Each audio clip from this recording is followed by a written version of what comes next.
Hello everybody! How are you guys doing this morning? Welcome in. We are about ready to get started, so I'm going to go ahead and jump in. Got some paint here, and I am trying to figure out what to do. Konrad Curze here.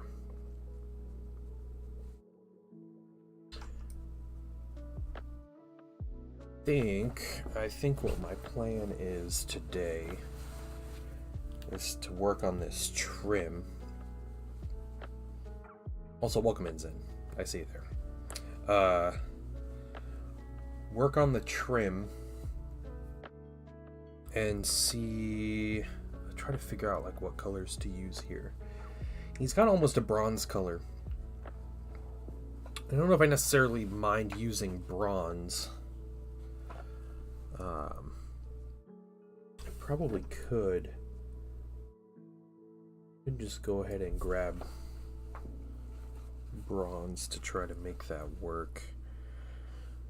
It's not a bad idea. Start with bronze, we'll build it up. Do I start with a dark bronze? Seems like too much.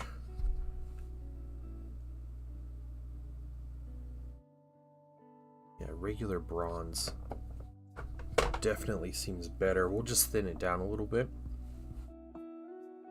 We can start with that. We can keep the silver parts silver and paint the bronze part bronze. We'll thin down our bronze a good amount so it looks nice. And I think that's what we'll do. I was originally going to mess with like some glazing over the silver, but I don't think that's worth it. I think it's better. We're better off just going in with the bronze. Highlighting.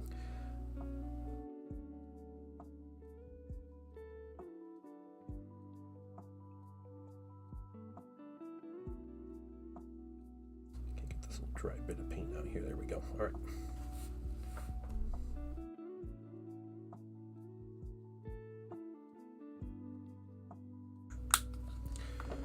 Got some bronze. Put a little bit of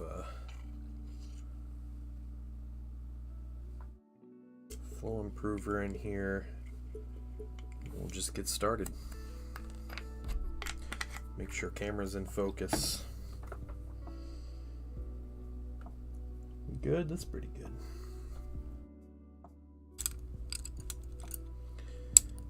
Okay, we'll start with a decent brush here, and then we'll work our way down into a more detailed brush. How you guys doing? How's everybody doing? Happy Wednesday. You guys are doing well.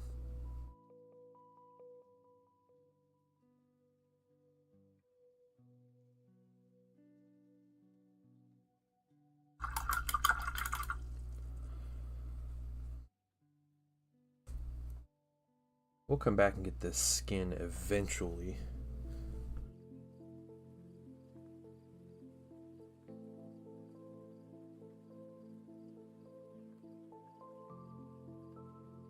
Figure kind of working these steps of what has more going on. Right now there's more on the trim.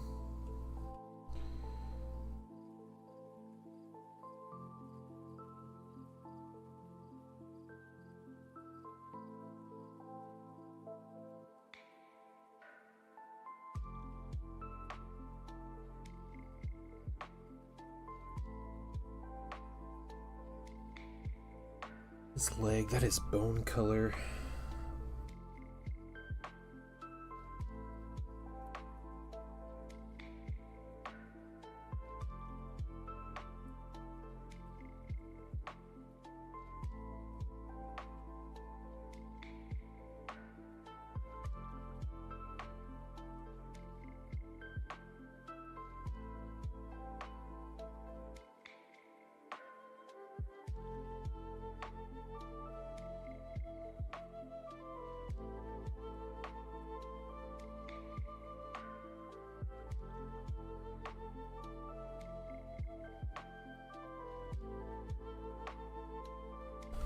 check these little knives in the back of them. Those are also silver, so that's an easy one.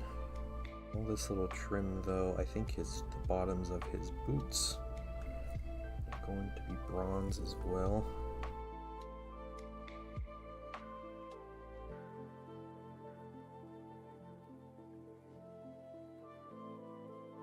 Yes, they are.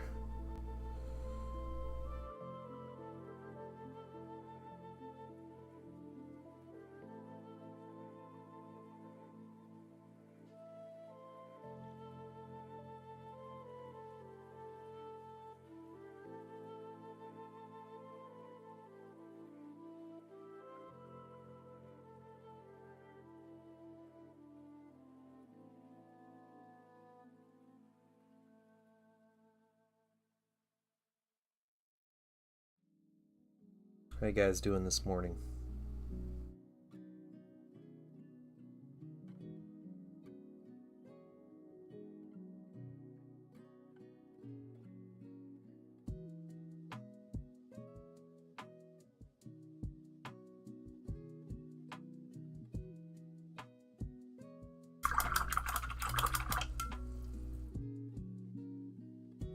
I feel like this trim is going to take me a while. Especially when it comes to the highlights and everything we're going to be doing afterwards, after the base colors. So we're going to be parked here for a little bit.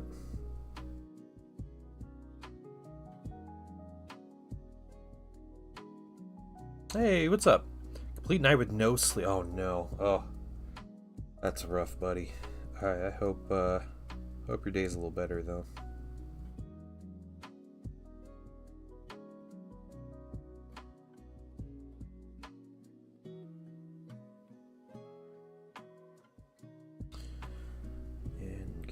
Knee trim here.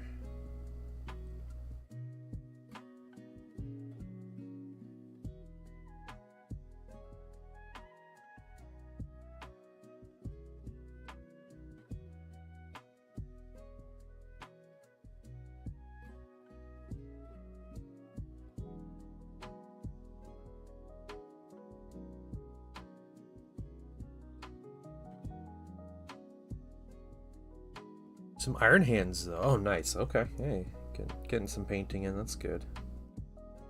And some productivity in, right?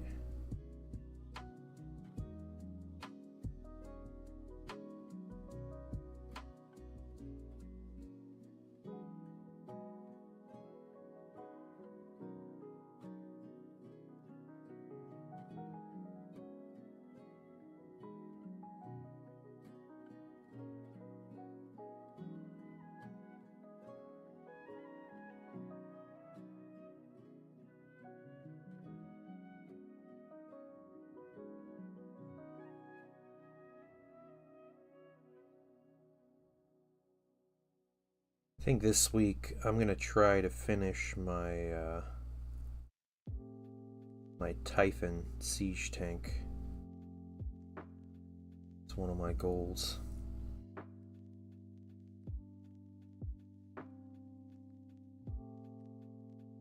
Stays silver, I remember that.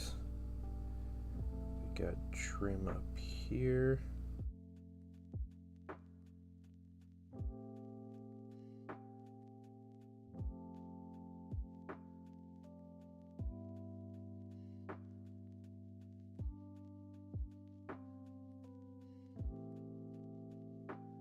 Okay. The bronze is already like changing this whole mini. It's really nice. Test recipe for green armor for salamanders. Oh, cool. Very cool.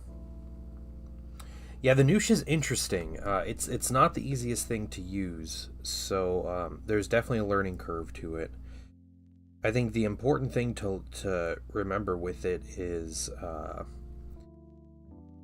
the more noosh you have in the ratio, the more diluted the color gets. So if you want a dark color to wash your minis with the noosh, you need to start with a very dark color.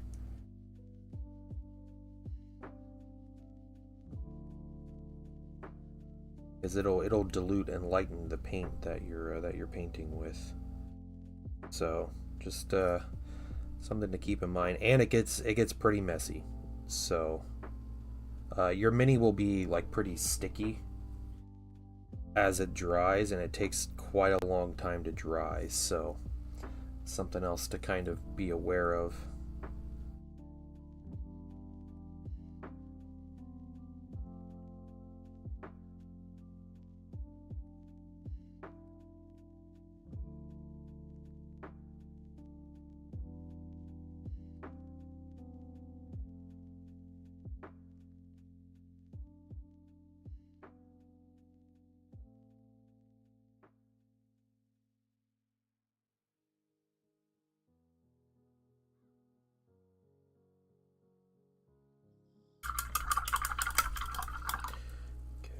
Almost finished with this one leg.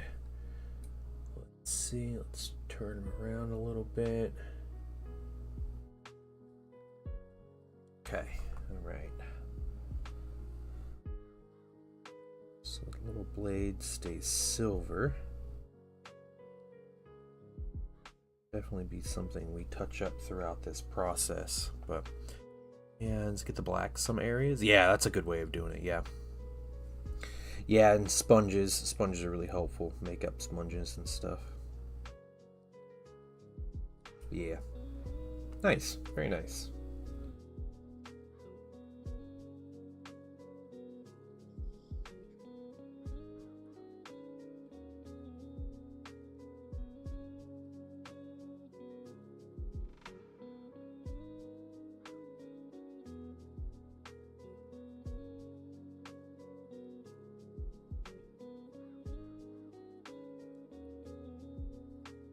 The other leg.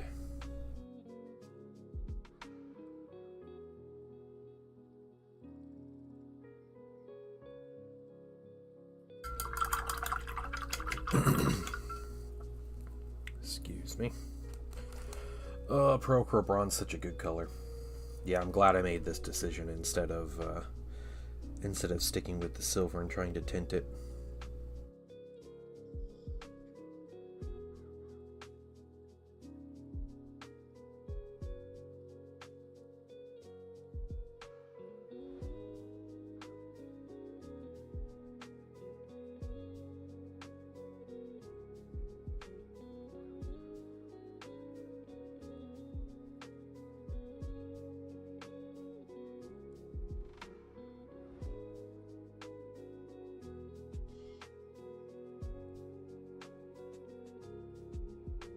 I'm curious, by the time hey, Drewback, welcome. Pops up when I'm thinking I should paint again. Happy little miner. There you go, man. Welcome in, dude. You can use blue or yellow as a base. If you want to go green-blue, makes it come out green-yellow much lighter. Yeah, that's fair. That's fair. With the salamanders, right? Is that what you're talking about?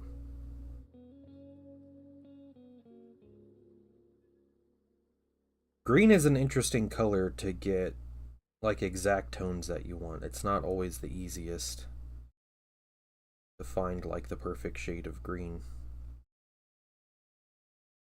Welcome in though, man. Good to see you.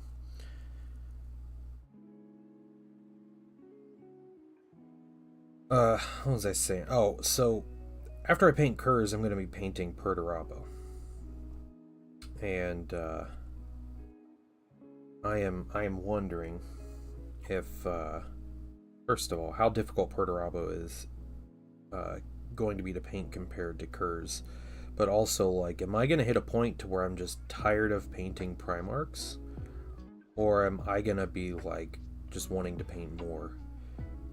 Because this is my second Primarch I've painted this year. Second 30k Primarch. I'm about to paint a third one this year, but it'll be number 4 overall. And yeah, there's always a thing, like, it'd be cool just to have all the Primarchs to paint. Even though I'm not keeping most of these, but...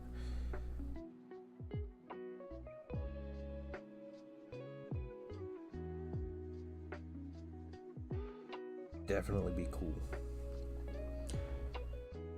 Dirty down natural green, yeah.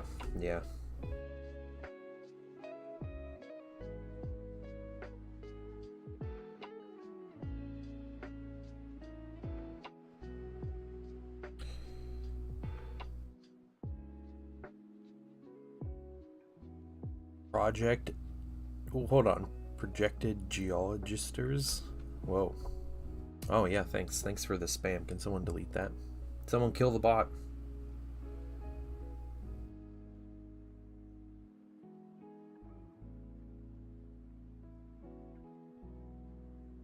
Quick, I'm too weak. I'll go kill it if I need to. Hey, what's up, Isidore? How you doing, man? Yeah, it's weird. I wonder if that's like a real account or something that got hacked. I haven't like seen a bot post in quite some time.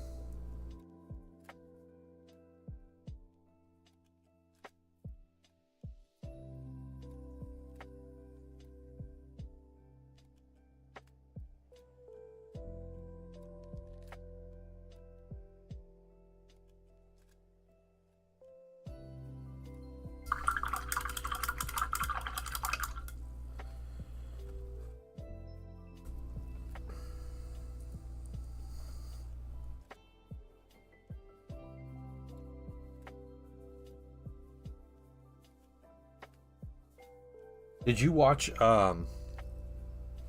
like the series finale of Andor, Zen? I haven't watched any of it yet. I probably won't be able to even start watching until like Thursday.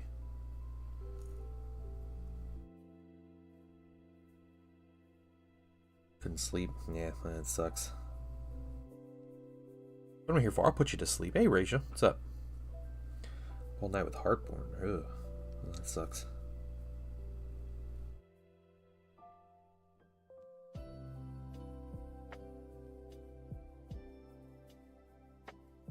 This piece here.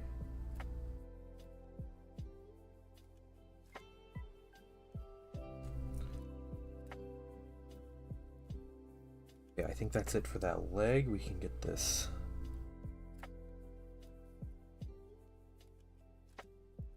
Plate here. Hey, Smiling Beagle, how you doing?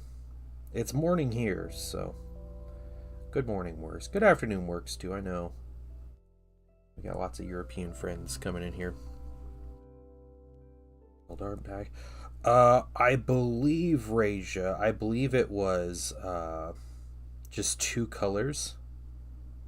I think it was black green and bright yellow green. I think those were the only two colors I used on that Eldar. Talking about like the cape, right? On the Farseer that I painted. If you want to know for sure, I'm sure I talk about it, and it should be on YouTube.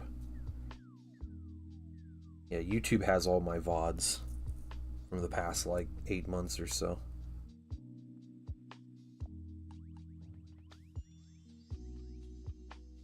Yeah. Mostly. Okay, yeah. So you're in the same time zone I am then.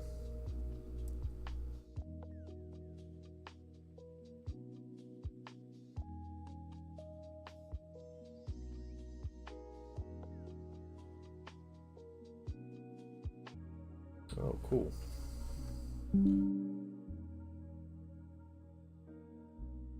Hey, we back. This is gonna be a morning if my stream's gonna start cutting out.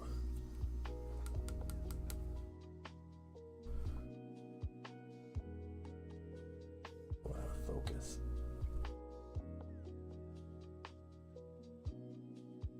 Okay.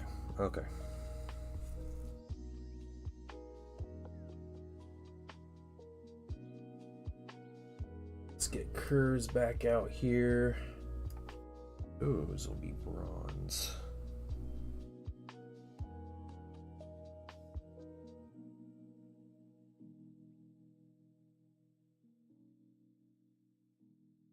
Rib cage design here.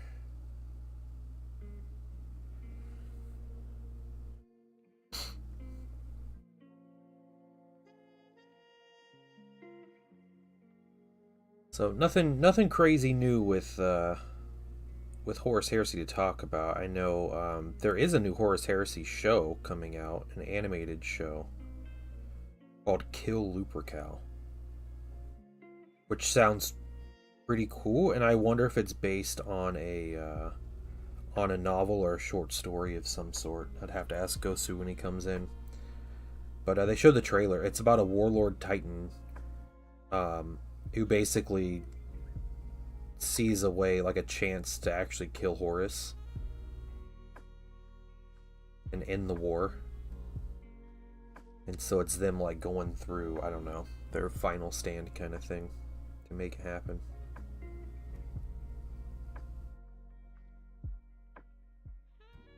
Sounds interesting.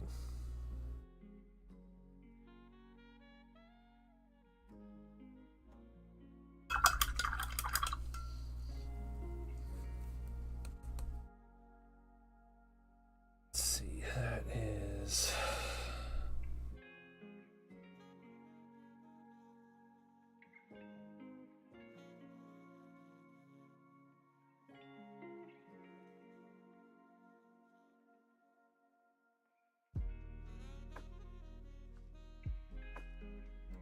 Yeah, we know the outcome, yeah. I think it's cool they're doing an actual, like, Heresy era show, though. It looks like, what that show looks like, it looks like they're using the assets from the trailer, the Age of Darkness trailer that came out to advertise 2nd edition. It looks like they're using that, all those assets to make this show. Which is cool, because it was a pretty gorgeous trailer anyway. And I don't mind as long as they have some cool stuff they show off.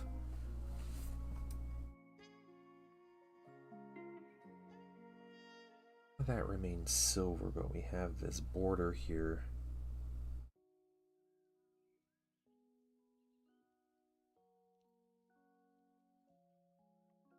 Bronze. Yeah, it looks like the starter set will have tokens. I think they're going to be like status markers and stuff, but they're people were showing that they actually they also match, which they match tokens they gave out with 2nd edition. That was like a special edition pre-order bonus thing. But they also match the designs from Legion Imperialis. And so some people are freaking out that it's going to go to a Legion Imperialis style like activation system, which I don't want that for Heresy, but it's not a bad system. It's a lot more interactive how it works, but I don't think that's what they're doing. I think they're just putting in, like, you know, reaction tokens and, you know, pinned and falling back markers and all that stuff in the game. Yeah. Yeah, they replaced basically the Spartan out of the other starter, the old starter set with the tokens, and they're like, yeah, it's worth more now.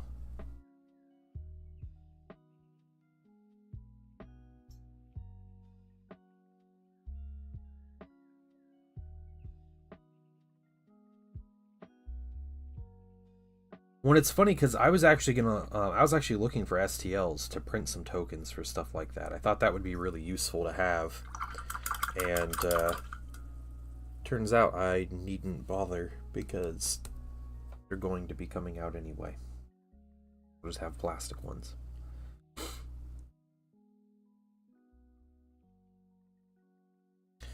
Okay, well, let's get his arms here. So like just about all of it. Elbows.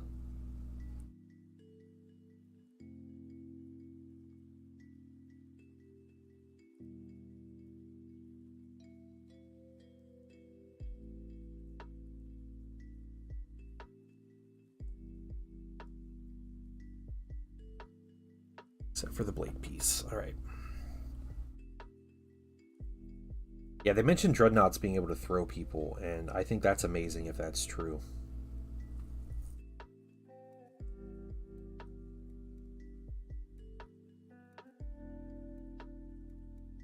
Cardboard tokens and jump the price up, yeah.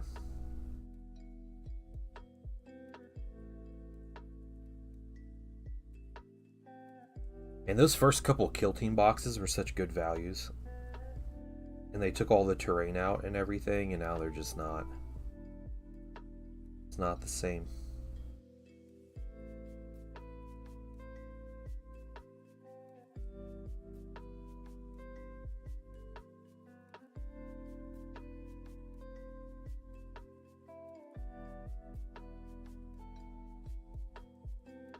Did you have coffee yet? I did. Why? Do I sound like I didn't? I bit my tongue. I bit the side of my tongue yesterday. And it hurts. It hurts to talk. If that's what you're talking about.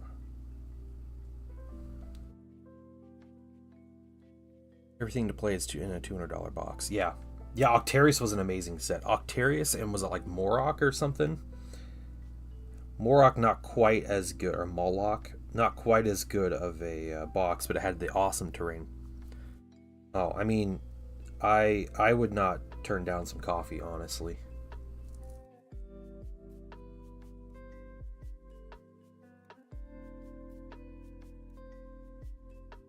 We don't have to tell anyone.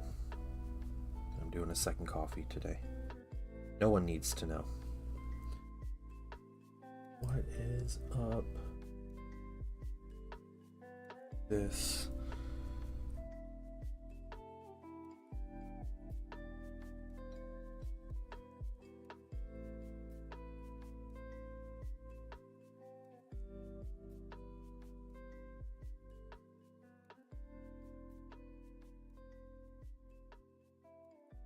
I'll leave it up to you though. You don't have to bring me a coffee. The Chownath terrain was just like old recycled stuff, right? But they did have terrain in there though.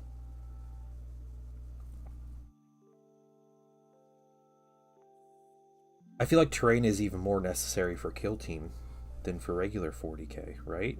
Like, am I crazy in thinking that?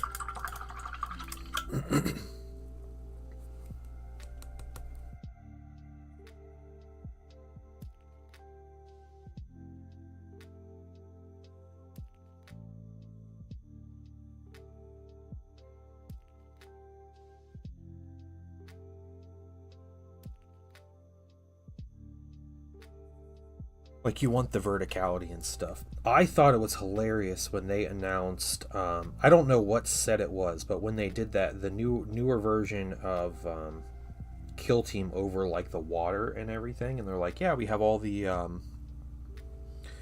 like the water features, and it's like the platforms that you're walking across, and then they didn't put any terrain in the set. It's just like a map with the stuff printed on it, and I was like, all right, they've jumped the shark with Kill Team at this point.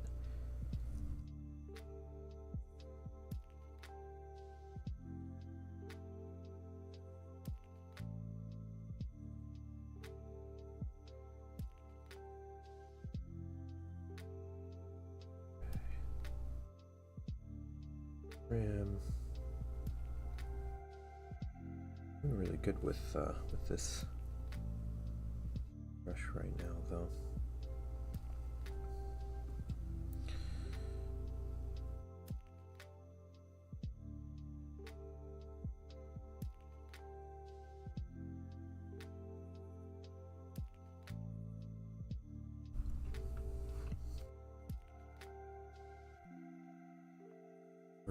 The first big set. Afterwards, it was separate. Oh, okay, okay.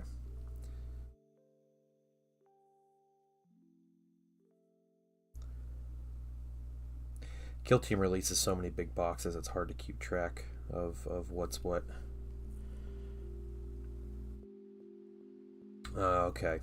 They charge you a bunch for the terrain.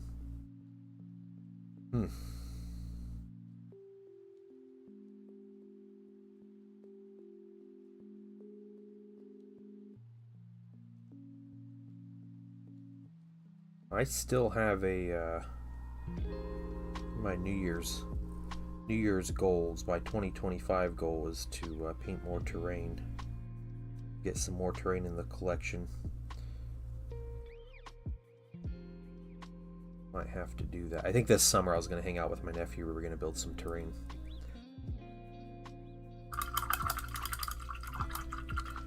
got that trim. We got that. What else? That all stays silver underneath there. That piece, let's see, that stays silver. Oh, blood vial in an hourglass. That's pretty trippy there, Curze.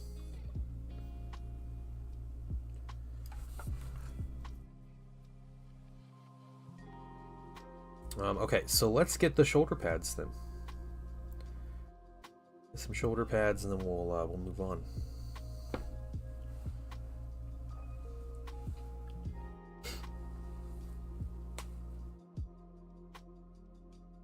Only part of the news I'd be interested in is the Tyranids. Yeah.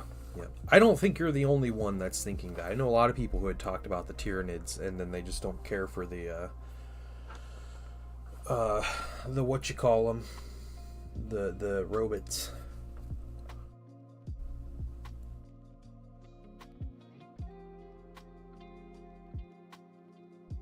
I think the AdMech side of it was really lackluster. So.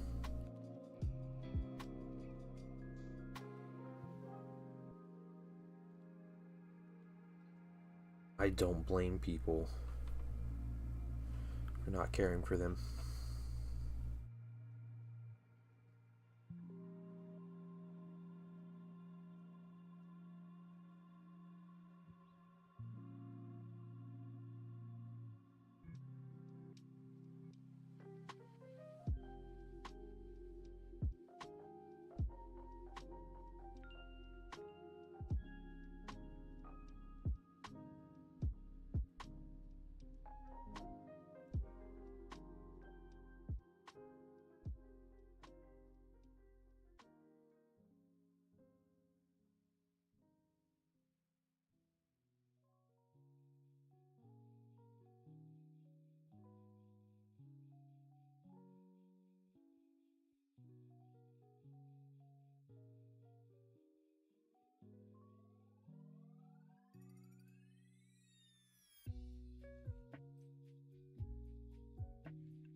Right.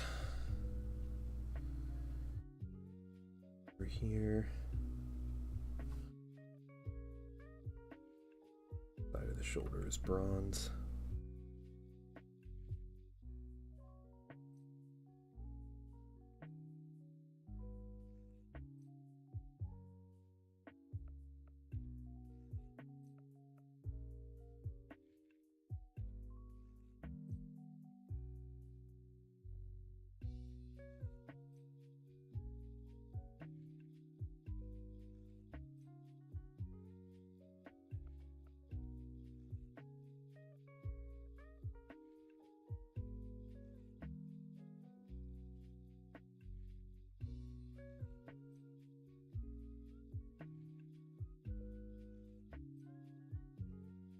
Yeah, I think servitors are really cool too, and I think the servitors they made were just not what I was expecting.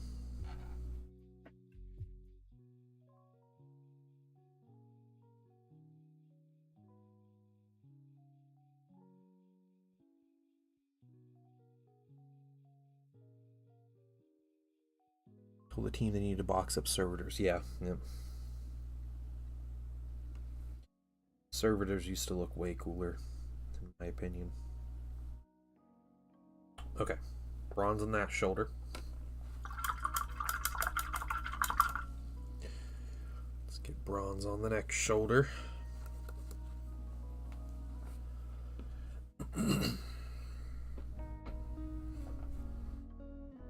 moving pretty fast through this. I think one of the reasons we were going slow yesterday is because we waited for a wash to dry.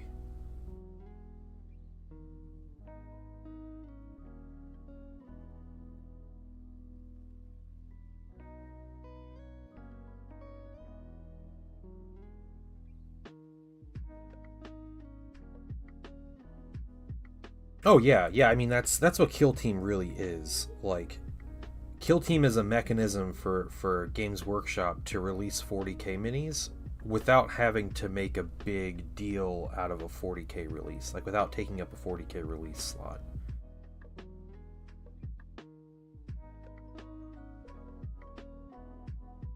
That's truly what the game is. They've got an excuse to update old minis, and they don't have to like make a whole wave of stuff. They can just put out the Striking Scorpions or the Mandrakes or whatever, and they have the updated miniatures.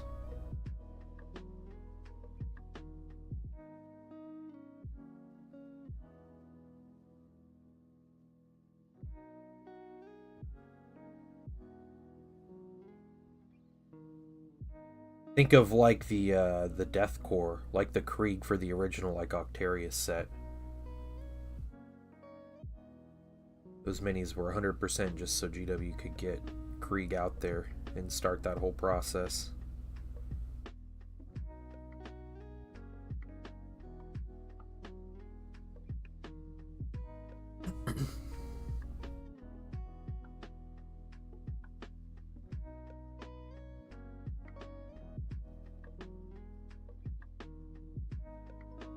Yeah, impossible to find. Yeah.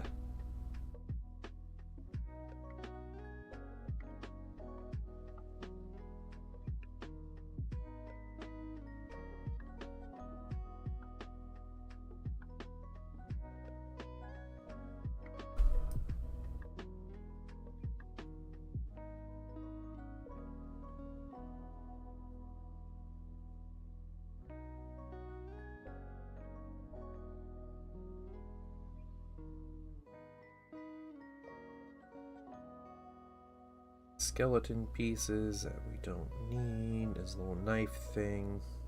I think that's it for the bronze here. Yeah, I think that's it for the bronze. On Curze at least. Just going to scout some more like Kill Team boxing. Yeah, yep. It's the extra sprue, man. They gotta charge you $20-$25 for a sprue. That's what it is.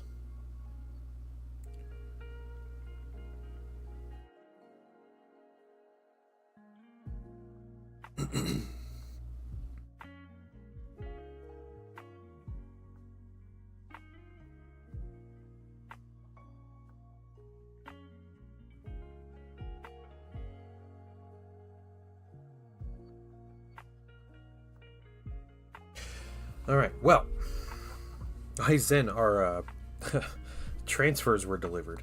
I need to go get those. I had them sent to my PO box. I'll have to go grab those. I'll have them by Friday for you. So you'll have your Night Lords transfers.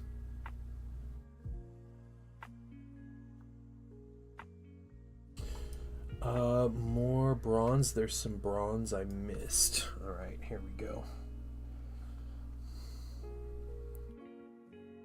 Oh, it's just tokens. Oh, that's so lame. Yeah.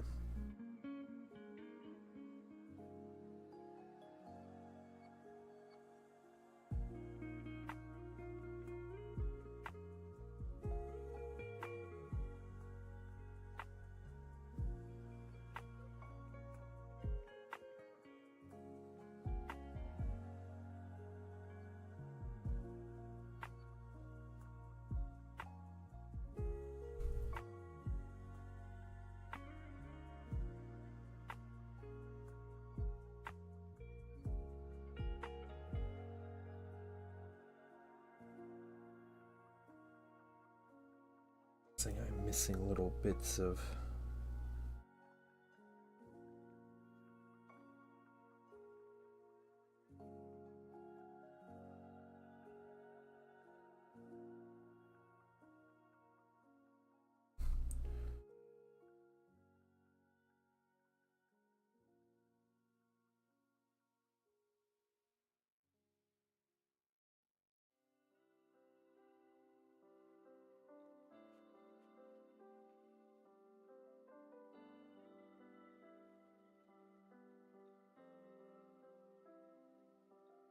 Demist.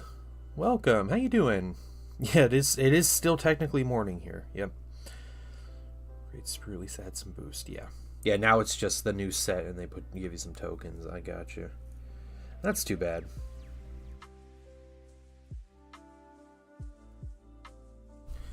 I want to make these things bronze. Can't really see them anyway, but I would like for them to have some color on them.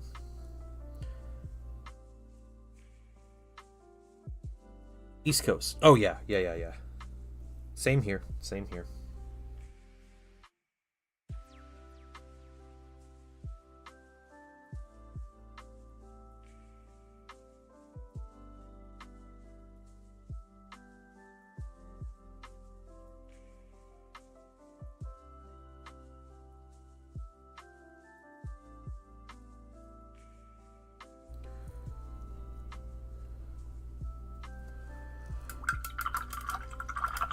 Okay, well, we have some bronze in this mini.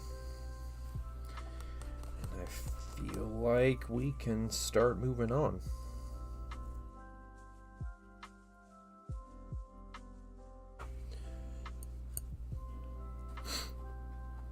Frankie Fingers, welcome. Brought me here, yeah. Don't get Isidore. We like Isidore.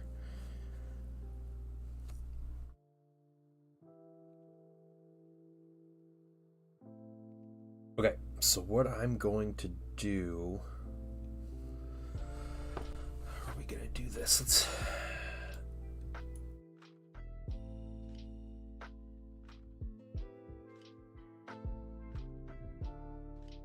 Yeah, I think we just kind of do this in 2 stages. So, get to the vet, slept on my shoulder wrong, and start painting like a custodian to a different style. doesn't sound great overall. Alright, we're going to get some light bronze. I was using bronze on this. I probably should have been using dark bronze, but that's okay. We're using light bronze. I'm going to mix this maybe about 50-50 with the bronze.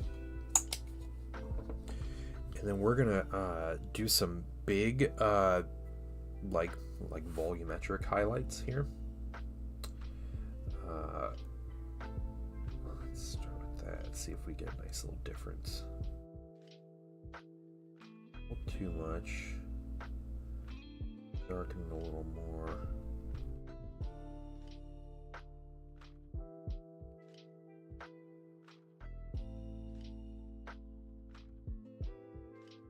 Good.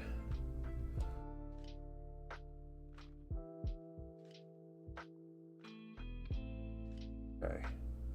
So just a little lighter.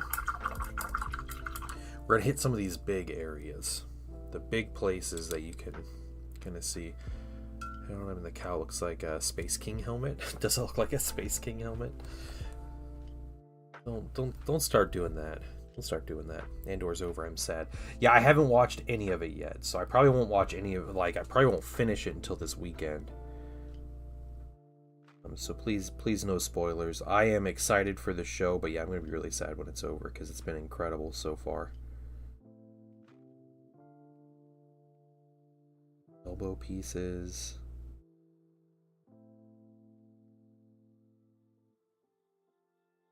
And then we're going to do pure light bronze. And we're going to capture all the edges on here and see if we can't get ourselves a nice like edge highlight going. More Game of Armada today? The same list. Oh, nice. Oh, you guys just had to match up, didn't you?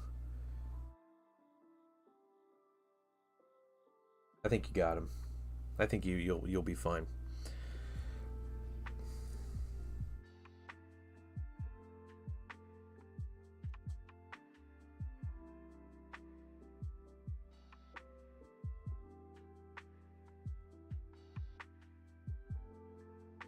Yeah, it's really, Painting Wife has a really busy week this week. I mean, we both have busy weeks, but she has more crazy stuff going on really early, so she can't stay up late to watch TV with me. Here, anyway, Barber's close shop. Oh, nice. Okay, there you go. It's called efficiency, Raja. What we're all about.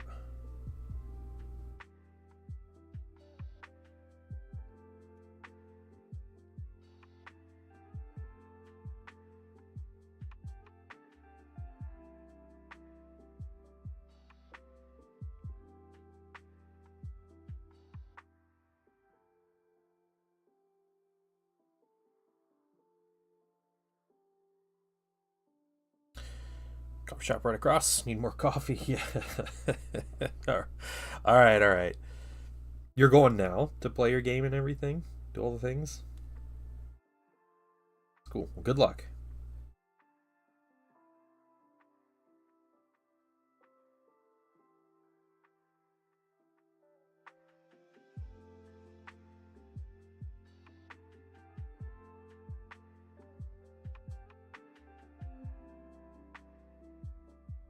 You need to paint Isidore. That's what you need to do.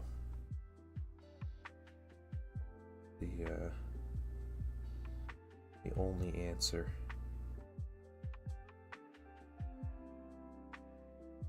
Yeah, guard to paint. It's coffee, so I can't not have it. Yeah, yeah.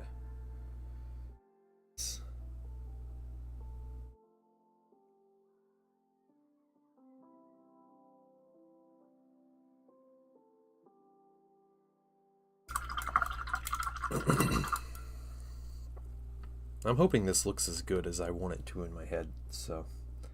Or in person as it does in my head. Oh, gotcha. Okay, okay.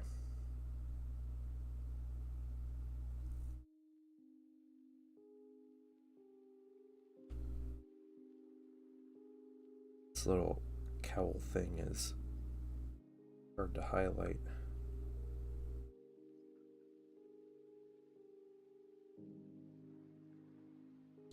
I think some targeted washes, especially in this piece, will be really, really useful.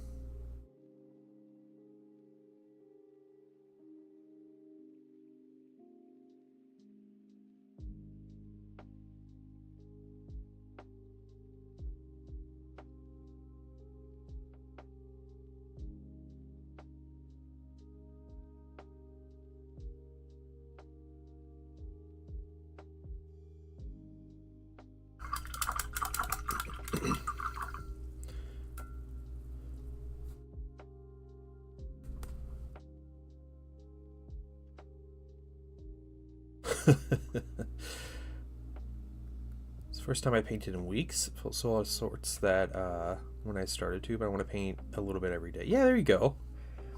You know, there are easy ways to set little goals for yourself, and I think either making it like a time, like I'm going to paint for half an hour each day, at least half an hour each day, and just sit out, or set up, get the brush out, and just, you know, paint the mini. Or I can say I'm going to paint a color on this squad today. Now, this squad is going to get their silver on today, and then you just start and you just go for it. And I think a lot of the time, what you know, sometimes you only want to do one color, and you know, that's all you do, and you're fine, and that's it. Other times you'll be like, well, I already got everything out, and I'm sitting here and I'm moving, so why not just continue on? And like that's your good excuse to like continue painting, and you just have to force that motivation sometimes. Paints in a snacker outside. All right, sweet. I'm getting my own personal DoorDash today, so be jealous, everybody.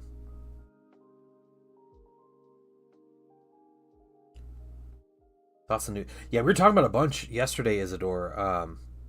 I think it looks all right. The minis in the set aren't my favorite overall. I'm digging the Mark II Marines and the new Centurion and the artillery piece. But yeah, the Saturnine and the Terminators and the Dreadnought will have to grow on me, I think. I don't outright hate them. They're just not my favorite thing so far. I am more curious about the rules, and I always have been more curious about how the rules are going to change. That's my bigger concern / interest. Is either huge. The Saturnines are massive. I know, he didn't even bring him in the house. Yeah, can you believe that?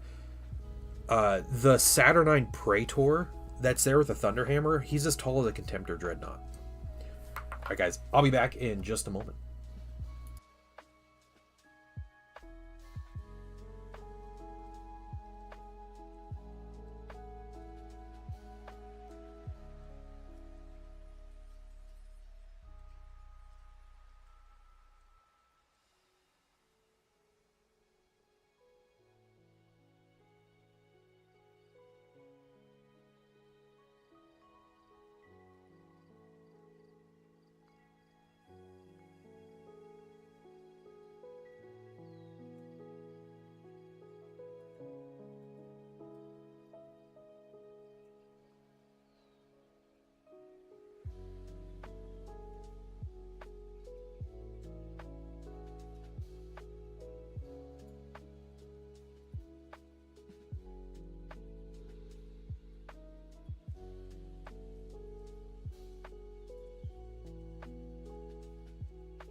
Alright, alright, alright. Question, Zen, if you're there, do I shake this can?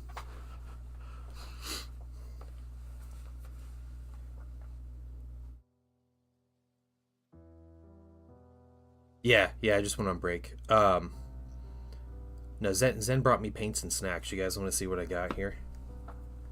Here's one thing. You shake it, okay. New Pro Acryl paints.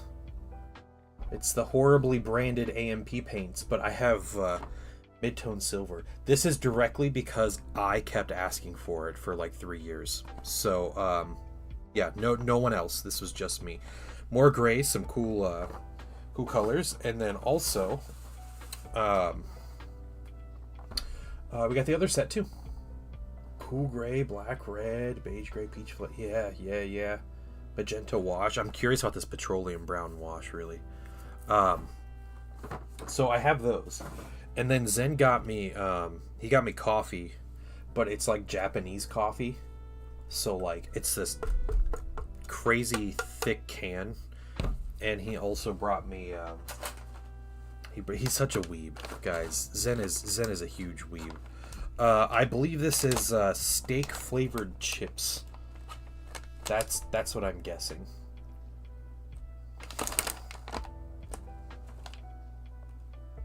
Yep, Kobe steak flavor. That's what they're called. Yep. Petroleum brown wash looks like an oil spill. Okay, interesting. I might test it out. Let's see. I'm going to test it on Konrad Curze. That's what I'm going to do. Okay, so I'm supposed to shake this. Zen's also driving right now, so he's probably like he's just Arthur clenching his fist right now. So mad I'm calling him a weeb.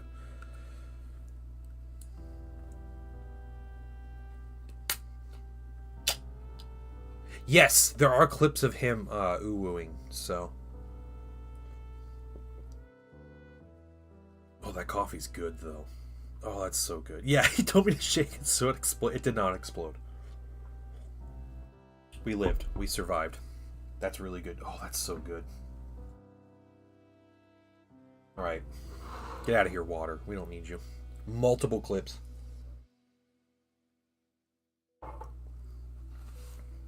Yep. Okay. All right, let's continue painting. That coffee's really good. We'll try the chips in a little bit.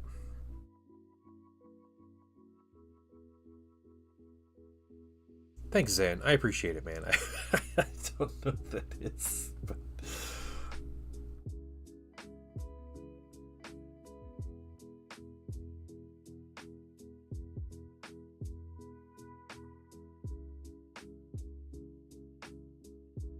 all right, we're feeling good. Feeling like we can get back and paint Curze. As my son has a soccer game tonight, I'm all nervous about it. They're doing like a playoff. There's only 4 teams in their league, but they're doing a playoff. And his team is a very comfortable like 2nd place right now in the league. And there's only 2 rounds. It's their first round tonight. But the thing is, my son this is his 4th or 5th season of soccer. I think it's his 5th season of soccer, and his team has never once won a playoff game. They always get knocked out in the first round regardless of how good they are. And so I am hoping beyond hope that they win this first game, and I'm gonna freak out if they do. But I'm also like one of the coaches, so like basically just means I have permission to yell. That's all it is. But skulls are magenta. Does that mean they're fresh? Yeah. They will be fresh skulls, but they won't stay magenta. You know, I'm doing it to make everyone mad that's watching. That's a good talking point. Zen is a good friend. You know what? He messaged me last night. He went to the local hobby store, and it's one that's pretty far away from me, and he's like, hey, I saw they had these sets of paints. There's 2 sets of paints. You want them? And I was like, yeah. And so he got them for me. I did pay him for that, but he sent me the coffee, and he gets me enough free stuff anyway. Gave me the coffee and the chips for free. I'm assuming the chips were not from the Not from the hobby store.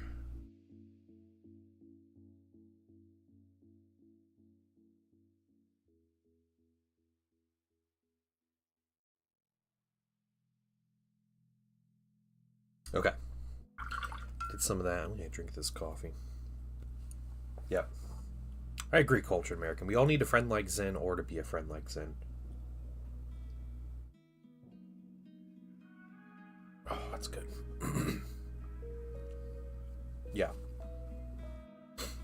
Can I apply for friendship? There you go.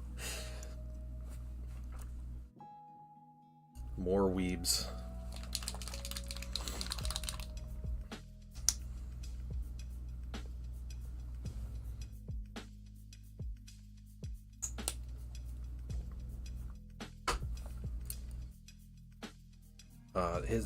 The place is taken. There's no applications. All right, T-Miss, you need to leave. Get out of here.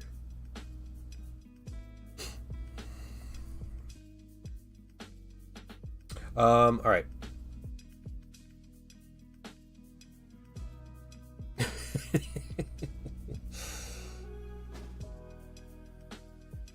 Yeah. So Isidore, the heresy stuff, everything's giant.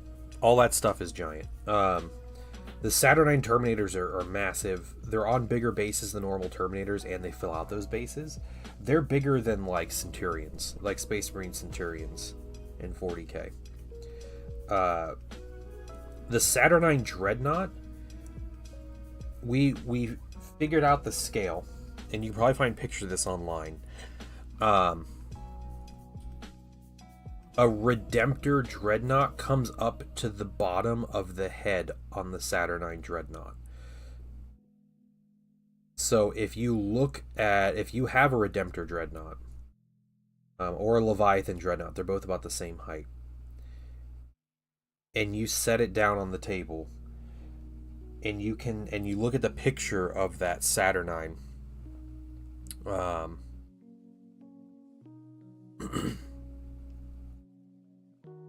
you just think about how much more height is left on that thing. It's a giant dreadnought. All right. I won't eat them yet, Zen. I'll wait for you when you're back.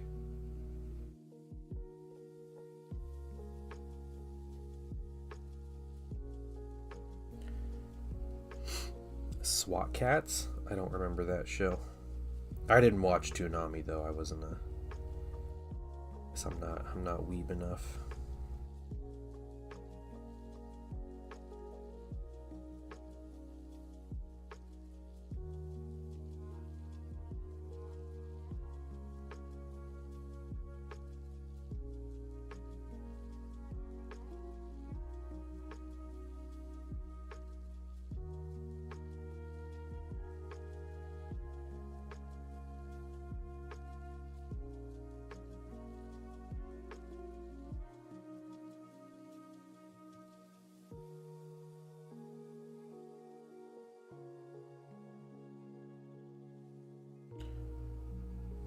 Cowboy Bebop. I tried to watch Cowboy Bebop a couple times and just couldn't. Just couldn't get into it. Wasn't my jam.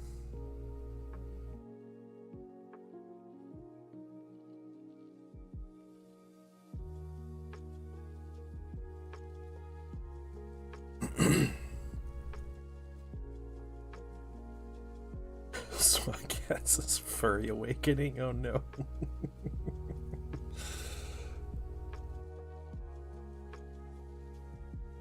That's right. If Cowboy Bebop is the line you draw, I get it.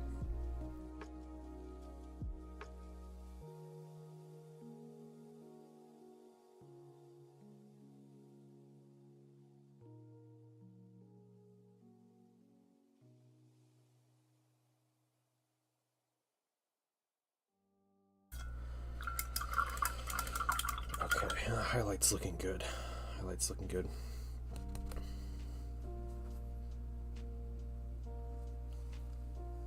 More coffee.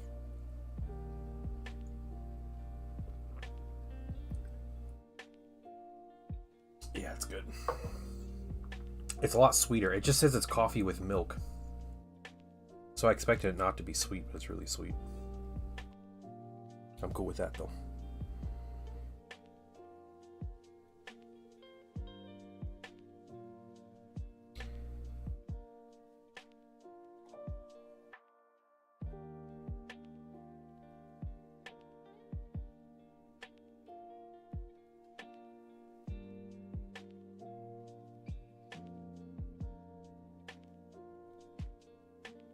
Yeah, I just never could get into anime.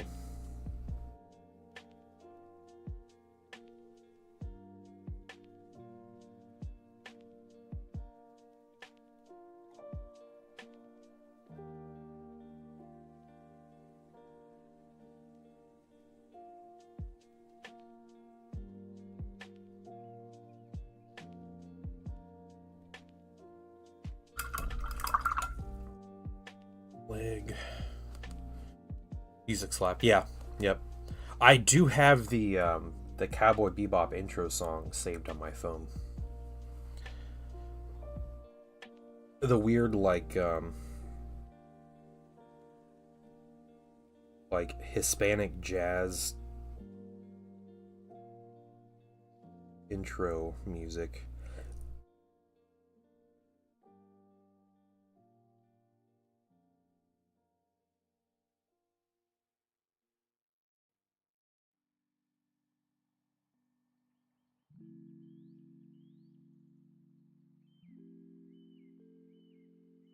Yeah, it kind of has like a Latin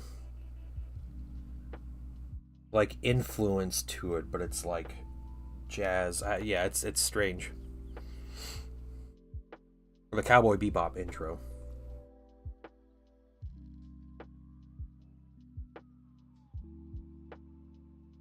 Don't talk to me like I'm crazy. It's what it is.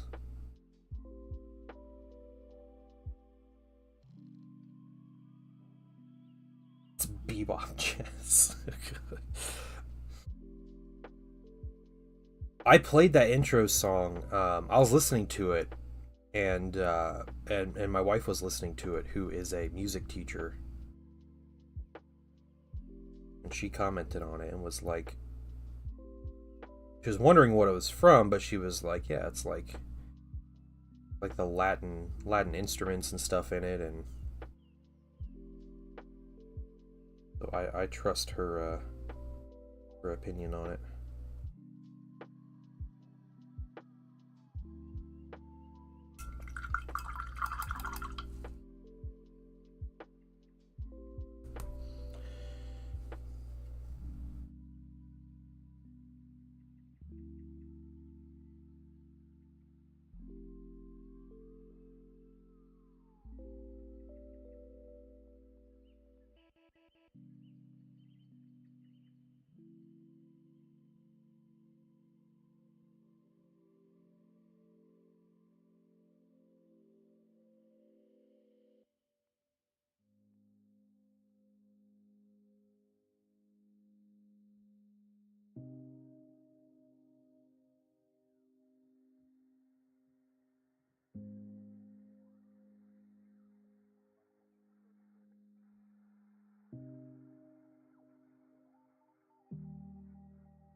Sound like bebop jazz. I've never heard of the genre of bebop jazz.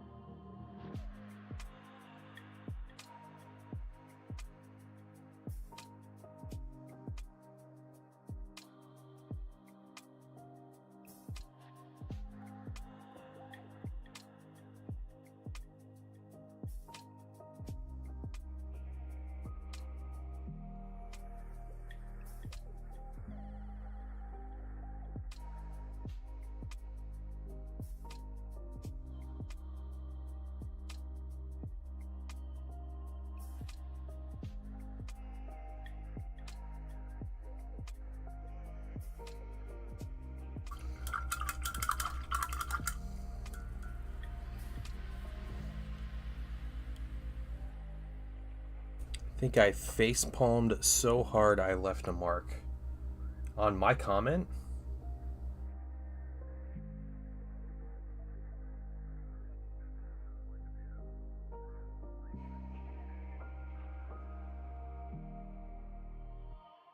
I don't know what's going on anymore.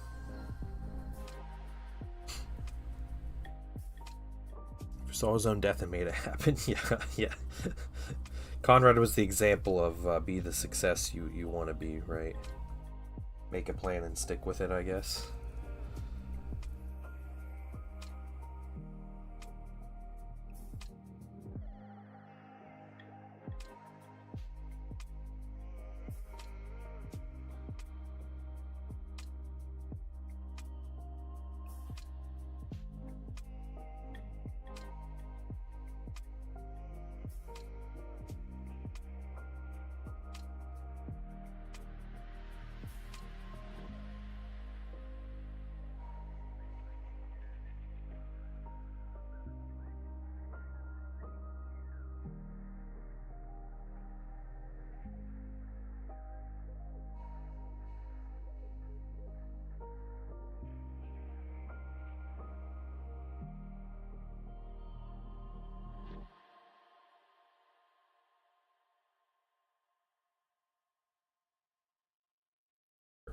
Curze was just a little bit crazy.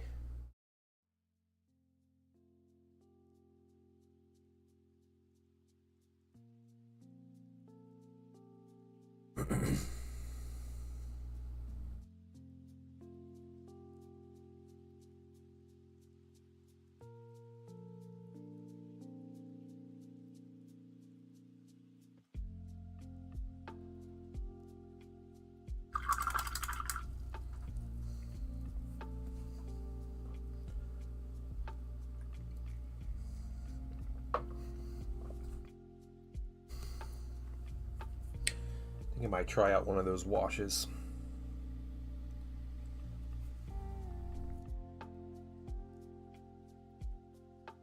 I wonder if that petroleum bronze has like a glossy finish to it. Would be my one concern about that paint.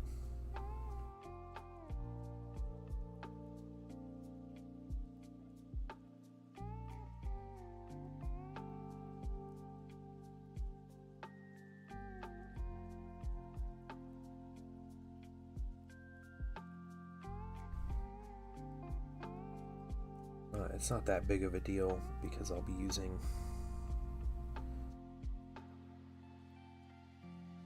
varnishes anyway, so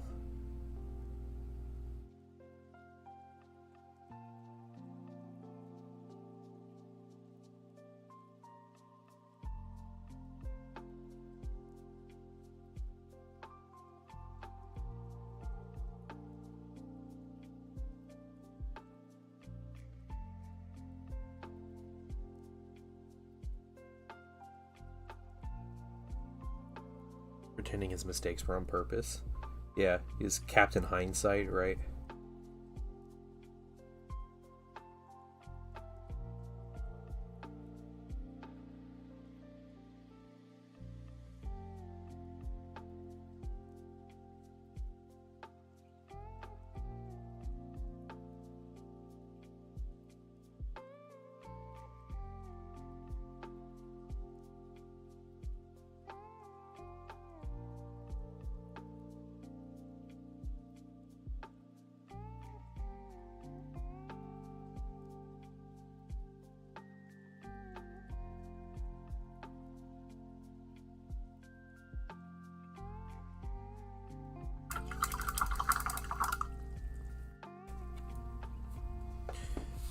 Some more colors on there.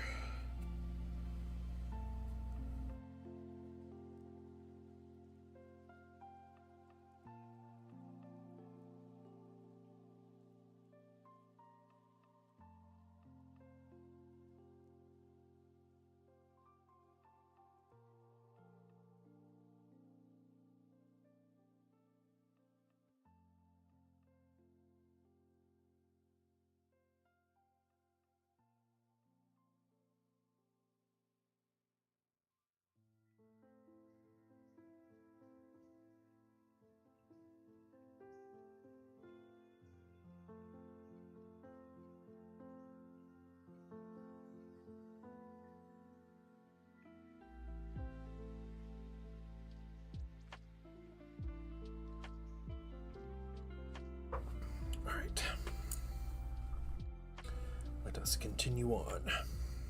Got the legs and lower body.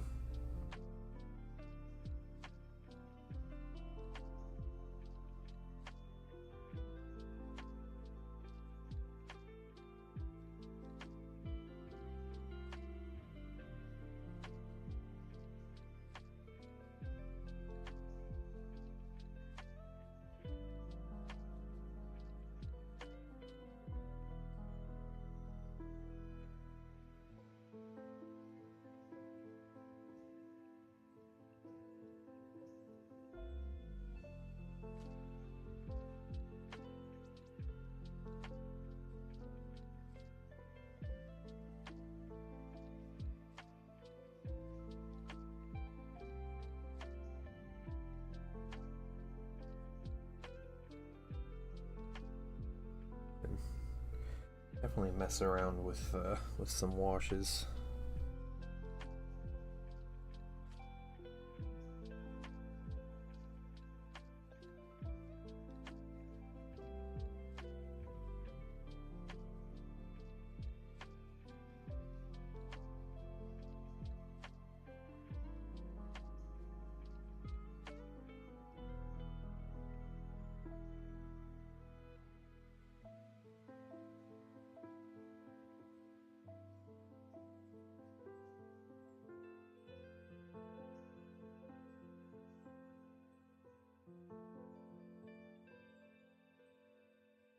With a nice profile despite the model. I did see that. Yeah, I saw the article.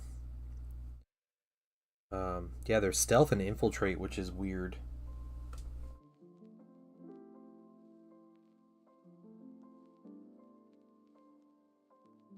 They seem pretty chunky.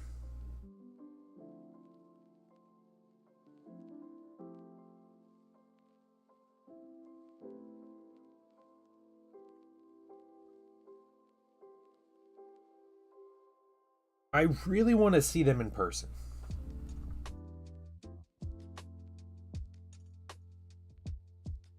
That's what I want to do. I'm curious if they look decent at all in person, or if they're just bad overall. Or say rather, I would like to see if I would like them after seeing them in person instead of disliking them. I know there's people that like them. I get it. You're okay. You're okay to like them.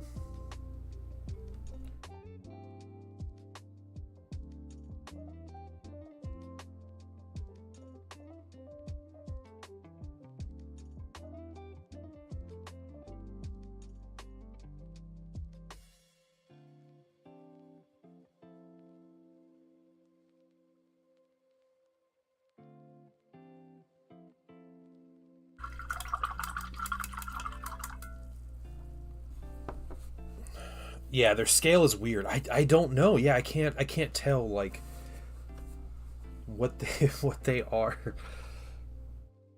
what they're supposed to be compared to other things.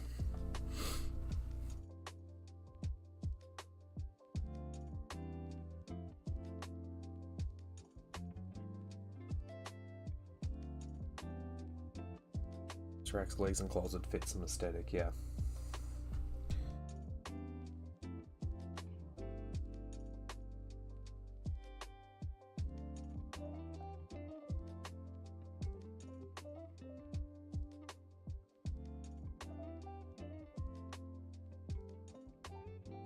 I think it's weird that they leaned more into like ancient Egypt themes with the 40k Thousand Suns with those robots. I think that's a really weird place to go for the lore. Like their lore sounds cool like on the surface, but in the end it's like, oh, they use them as disguised as statues to guard ancient tombs and relics. Like that's really strange for Thousand Suns.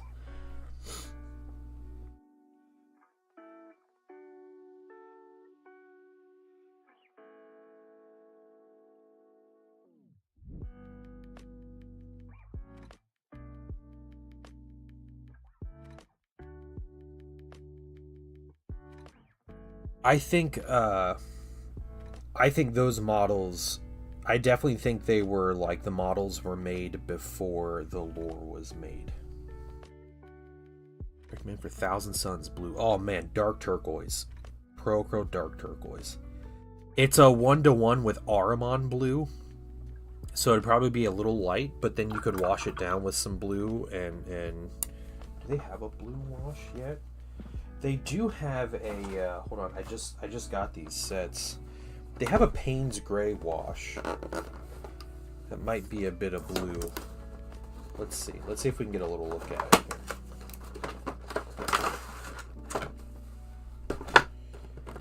So that's the Payne's Gray wash. It might be a little too dark. Let's just take a look. It's pretty. Okay, that is very like black, like dark gray. Yeah, Payne's Gray is very just like a blue tinted gray. So yeah, that's too dark. Yeah.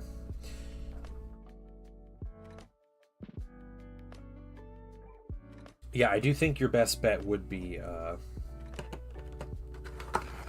you know, if you're looking for like a 1-to-1, it'd be this dark turquoise. Yeah. I use this color for my 30k Thousand Suns, but I use it on their bases, for the little stones on their bases. And it literally replaced Ahriman blue. It just covers better. That's the difference. It's thinner and it covers better.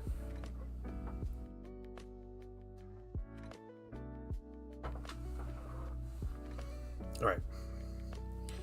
Let's keep going. We need to get around his head, and then we'll get his shoulder pads.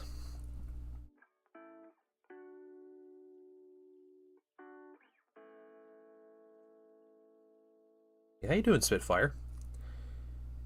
Get some Thousand Suns. Is it a commission, or is this for you?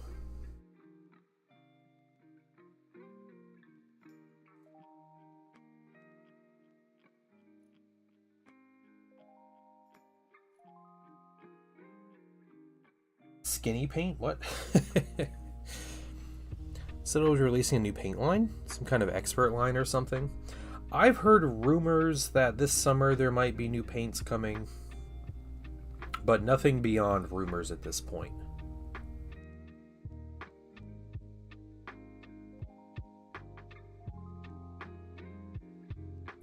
What even is an expert paint line for Citadel? The different formulas, different colors, different bottles. You know, like what is that? Because it's thin. Oh, okay, yeah. Painting some terrain of busted up tanks. Oh, cool. Okay. That's a good way to practice. Did you 3D print the tanks?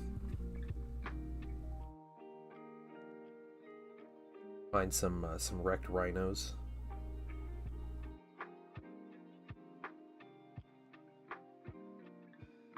Nice chunky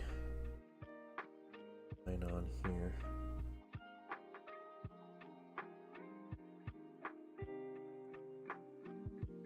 Oh, cool.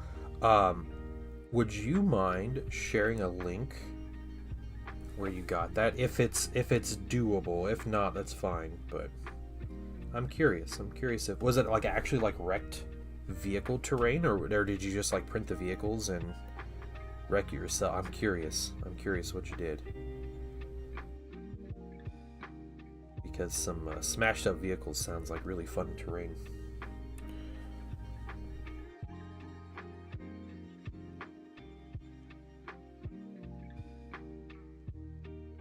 They're actually wrecked vehicles. That's cool.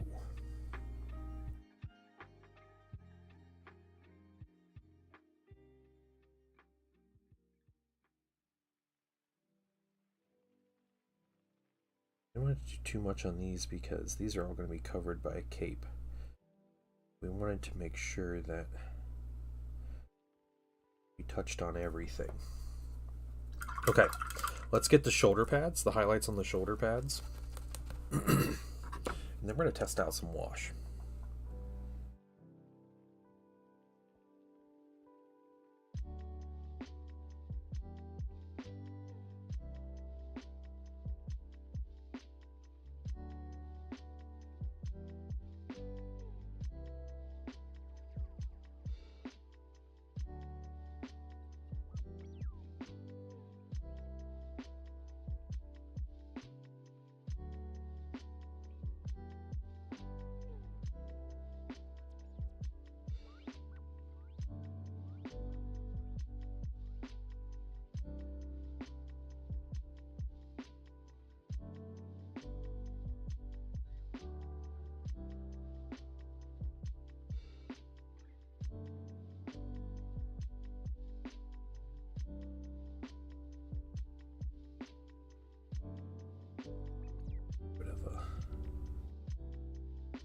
skull highlight there.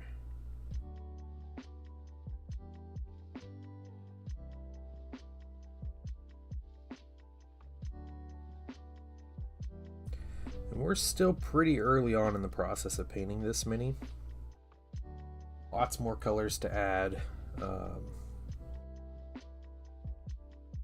I think the next thing we'll do is maybe the skin areas, or I just keep the skin and just make everybody mad longer. I don't know. That's like awesome. All right, I'll check it out here in a minute.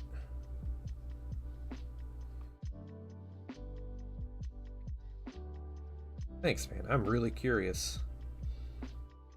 Yeah, I'd love to have some like destroyed vehicles as terrain, and I have like misprint tank hulls sitting around and stuff, but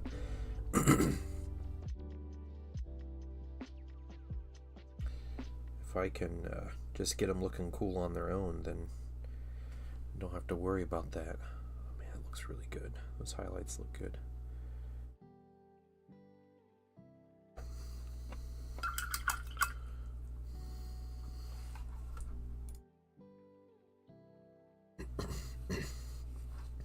Oh yeah, okay.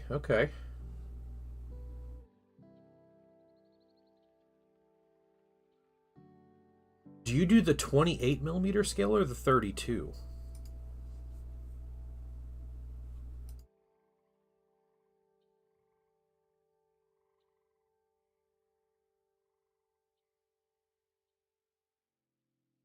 You have the 32, okay.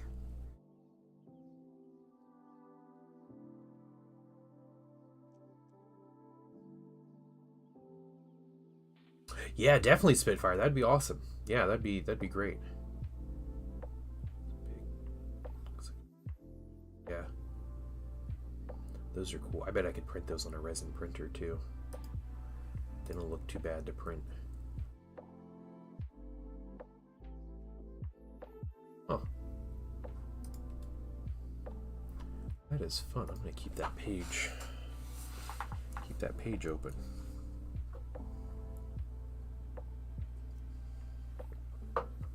Keep sipping my coffee. All right, let's continue on with the bronze.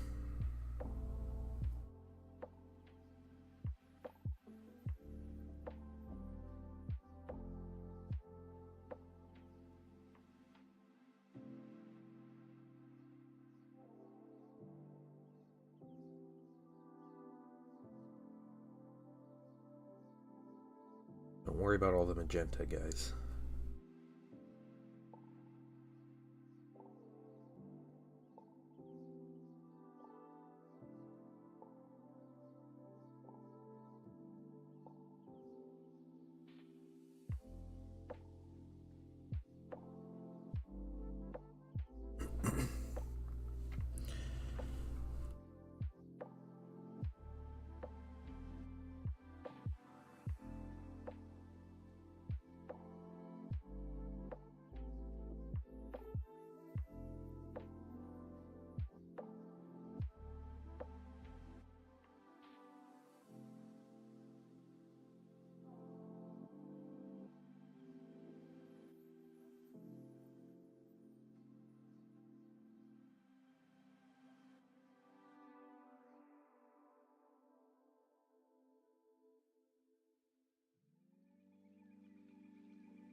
AK oil paint markers. Oh, cool, for hazard stripes.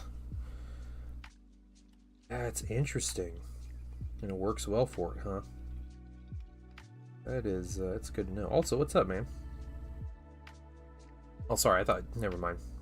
I see you there. You've been here. Never mind. I misread your name for a second when I glanced over.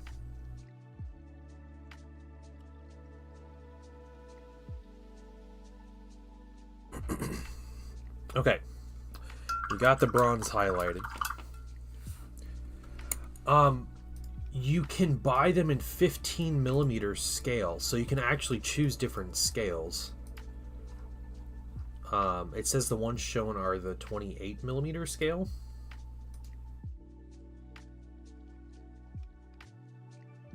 But the you can get them down to 15 mils. 15, 20, 28, and 32. I imagine the 15mm scale, you just like half the size of them, right? Just scale them down 50% in your slicer, and you're good to go.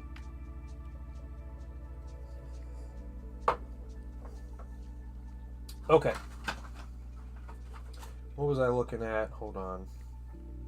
Let's see, this brown gray wash might be really good as well. I hate the labels on those. Has someone found somebody that made labels to turn these into just normal Pro paints? Because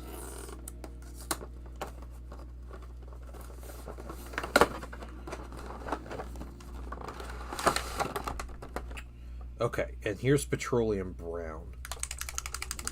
Definitely needs a good shake. That's settled quite a bit. Magenta wash. Bright green blue. Interesting. Some really interesting. So hold on, we have yellow orange. Let's check out these colors. I want to see some differences. I like this. I like this beige gray a lot too.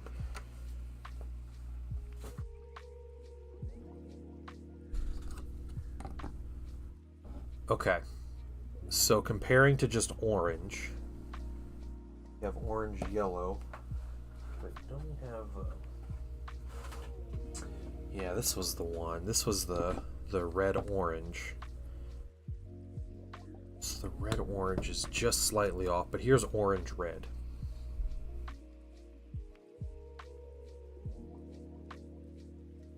So red orange and orange red. Okay, it's definitely more of an orange, right? It's a reddish tinted orange, just slightly. Think of like Nova orange here is like desaturated. So they're like just off. I imagine this is just a more vibrant, right? Like deeper orange. I wonder if it covers better than orange. It's a good question. But then this one's really nice looking. This almost reminds me of like a base color for like a like an Imperial Fist. You know, like you don't want to use washes. This would be a good color. This color, beige gray. We have caramel brown. Yeah, those fit pretty well. Beige gray seems like a highlight for drab brown, but this color is also, in my opinion, more of a khaki than khaki. I love khaki as a color. I hate that it's called khaki. I like this color though. It's a great sand color.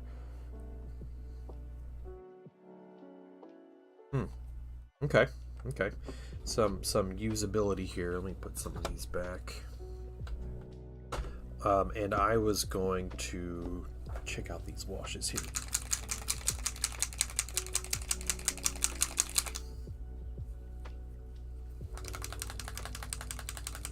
The kid disapproves, yeah.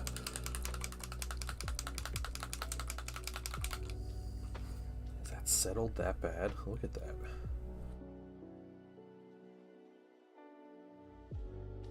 What? It does get everywhere, yeah.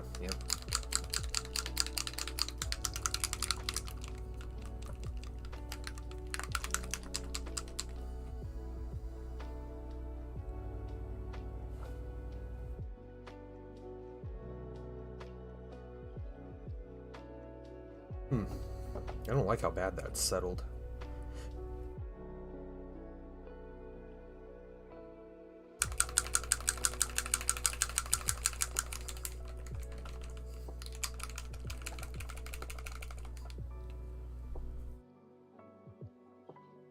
Let's take a look inside.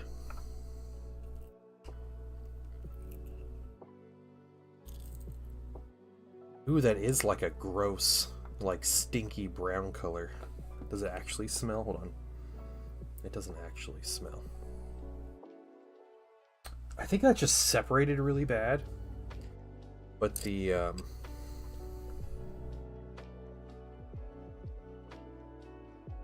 yeah, what a weird wash color. All right, we're gonna try some chips. It's fine because I'm hungry. No, it doesn't smell gross. It looks gross though. It smells like a Nurgle player. Let's check out this brown gray wash here. We don't shake hands with Emperor's Children fans.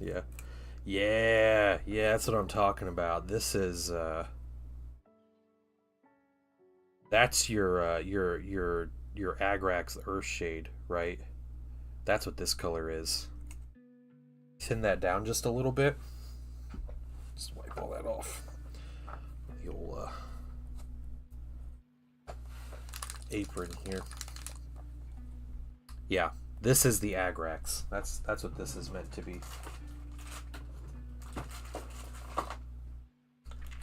I got a couple flip tops here. Swap this one out. I don't have enough for everything, so I have to go get more flip tops. Put you back. We'll keep you guys out. Alright, am I trying chips? Is that what I'm doing? Trying some Kobe steak flavored chips.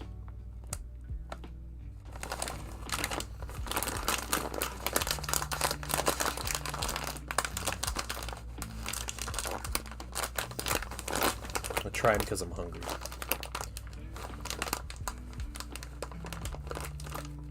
Man, what a package. Jeez. There's like a plastic lining in this bag, so it like won't open. It smells like weird beef. I'm not gonna lie. It smells like a bouillon cube.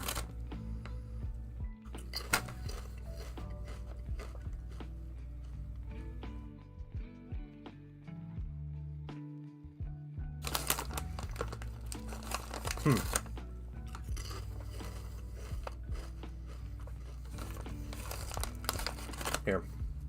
Doesn't look like much.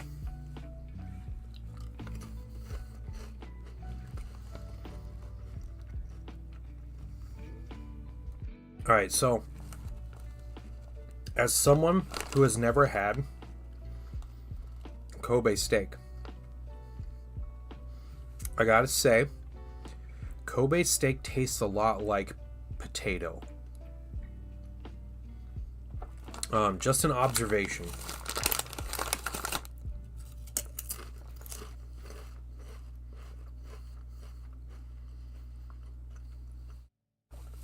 Not saying it's bad.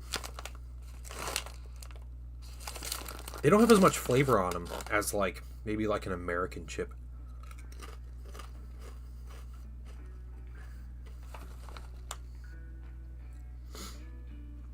Like, you know, when we flavor chips, we like cover the outside of the chip. We're just like covered in like chip dust or whatever, flavor dust. And these aren't very strongly flavored. Ooh, that bite tasted like. It tastes like grill. There's like a hint of grill flavor to it. I'm gonna come back to those. Because, you know, a chip is a chip, right? Something I do love. No, they're good. They're good. So, you know, one American Dorito contains more seasoning than a medieval peasant experienced in their entire lives. You're probably right. I love the nutrition fact label on here, and it looks like this is like I guess the Taiwanese one, but the American label they put on here, the serving size is 1 bag, and it's 183 calories. So if you notice American companies, what they do, they size the package to make this label look better. So you have 100-calorie packs, but there's like 8 chips in the bag, you know? Or it's like 1.5 cookies, or they'll make the serving like like 1/3 of the container to make this calorie number look better, because they know this is the number people look at when they look for their snacks. I think this is great that they're just like, yeah, the bag is the serving. It's got about 200 calories, not quite. And like, that's all it is. I think that's awesome of them, and not quite as like greedy.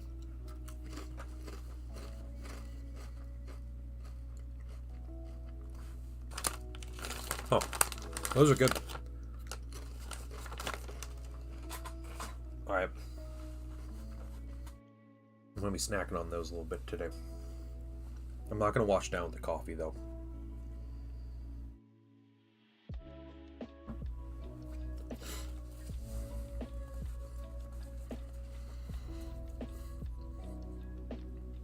Yeah, with the seasoning and kind of how light the seasoning is on that chip, it almost tastes like, you know, like a steak and a potato. So you're like getting a little bit of both, which is pretty good. Okay, we're doing this brown gray wash, and here's what we're gonna do. We're gonna put on a more detailed brush here.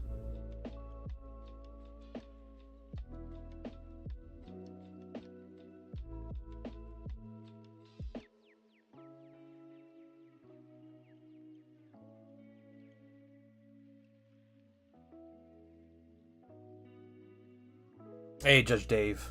What's up? Thanks for lurking.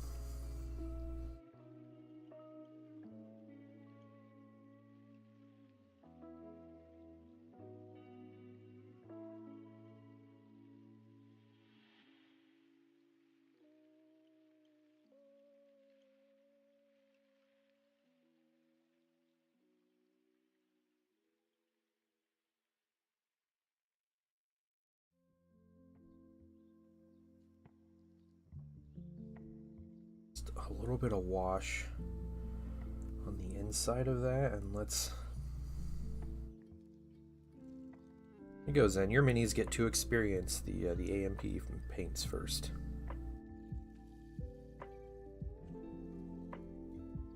Oh yeah, this color, it is a an actual like black brown wash. So you know, we have the Agrax equivalent here, the strong tone competition. Now, I know AMG, they want to act highbrow with their paints, you know, like they want to act like they're not feeding into or giving into the machine that is miniature painters looking for GW alternatives. They act like that. And then they make this paint. And it is 100% an Agrax Earthshade replacement. Like, that's what this is. Maybe a little different tone, a little more, you know, gray than brown, but, you know, people didn't like their brown wash, I think was, and so they made a another version of it. And brown gray was something I have been using as like a weathering color anyway, because it hits pretty close with Agrax. Oh, you got the Nemesis Claw team. That's the Night Lords dudes, right?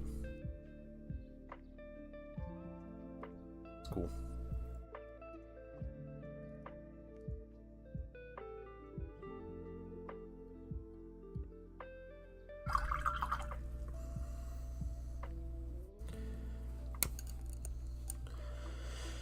Someone with more equatorial skin pigment receives gene seeds from Alfarius. Does their skin color change along with their facial structure? I think in general the primary gene seed does affect skin color, right? Isn't that a thing with salamanders? Or that's because they're from is it Nostromo? No, not Nostromo. That's Night Lords. Nocturne.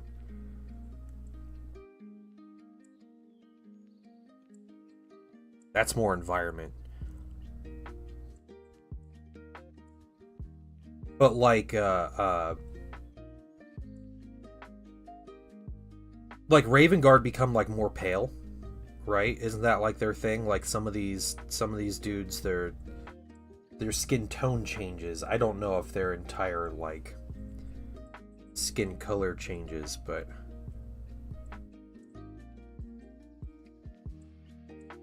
their hair gets to be like jet black and they become like pale and angsty and look like a 2000s grunge band.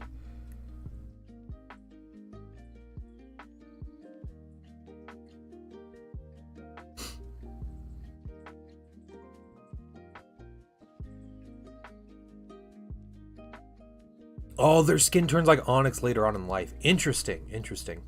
And you know what? No, you guys are right. Yeah, so there are different like races of people in certain chapters. That's right.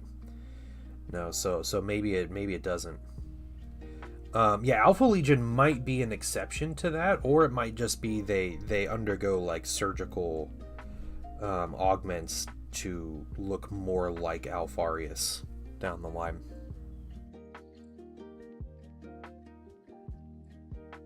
Yeah, salamanders is the environment. My bad. Yeah, yep.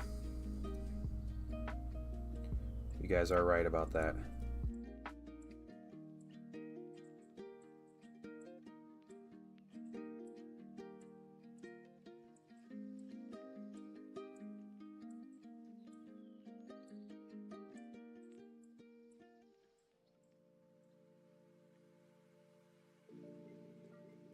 More than just the Thousand Suns change. Yeah, well, Thousand Suns all turn dust, so. Or they turn into giant spawn. Probably more of the exception. Okay, I'm liking the targeted application of this color. I think it's adding a nice nice bit of depth. So we're gonna keep doing this.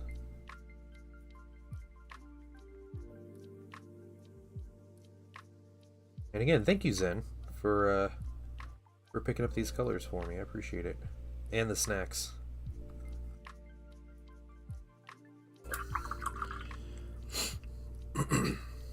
Yeah, surgically would make a little more sense, yeah.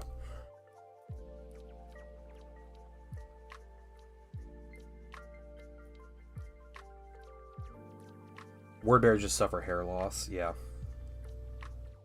Yeah, I know there's stuff with it affecting hair color. So it'd be strange it doesn't affect other things. Well, and you also have, like, the space sharks, right? Space sharks become all, like... They get, like, jet black eyes and, like, weird skin and everything.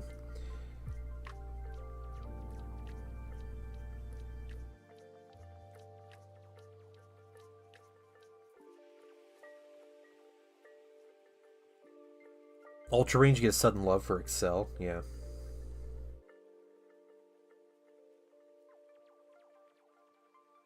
Hey, I talk about this. I haven't talked about it in a while, but in a real world situation, Ultramarines would win 100% of the wars against other legions. Absolute fact.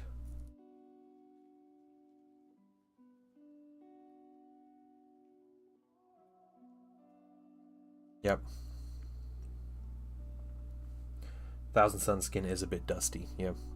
Sorcerers of the Thousand Suns act like necromancers. Do you think a loyalist psyker can conjure rubrics to fight for him or her? Maybe, yeah, if they have... I bet it's probably like some secret thing or something. Or, you know, maybe it's encoded in the gene seed of the Thousand Suns, the sorcerers. It's part of the rubrique, right?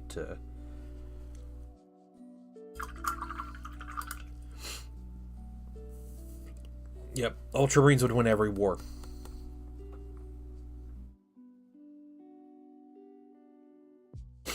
Like a reanimation protocol, that'd be cool. Yeah. Yeah, you'd think Thousand Suns would have more like healing and resurrecting rubrics kind of things. Maybe they will in their codex. I don't know. We'll see.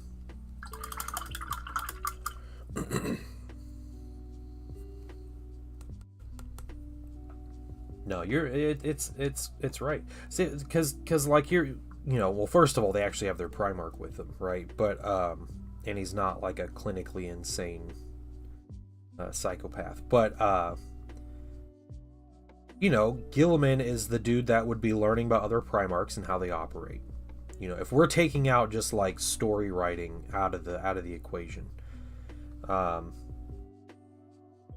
he has the recruitment capacity, he has the number of worlds, he has the logistical knowledge, and like, when you're known for the logistics people, like, you're the one that wins. Like, it's just as simple as that. And it's not like they just have one planet that if you take that planet, they lose. Because they're spread across, what, like 3,000 worlds or something? Ultramar? So they have a lot of depth to prolong a war. And any attritional war, that's Ultramarines. Ultramarines are going to win that. Because they can afford the losses more than anybody else.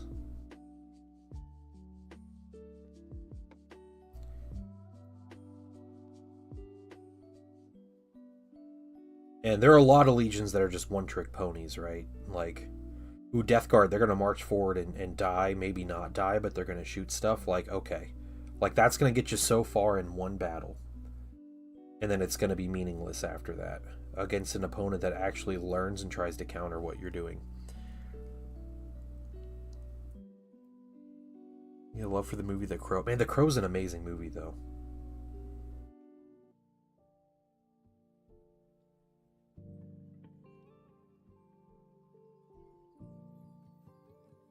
Am I a Raven Guard?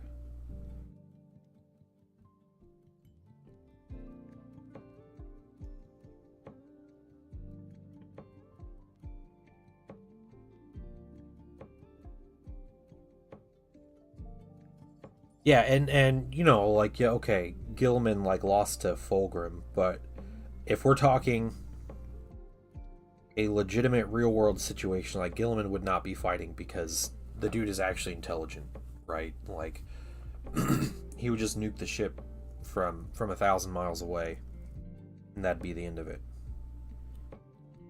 Instead of this, like, I need my honor.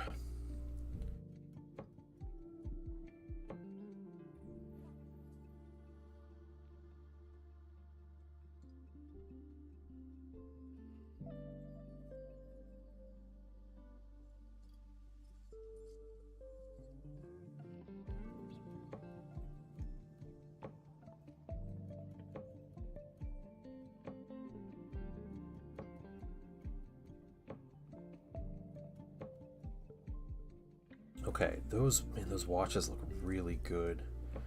Just like really focusing those in certain areas looks really good. Night Lords simply take a ton of augury scanners. Yeah. Like, oh no, they ambushed us once. Okay.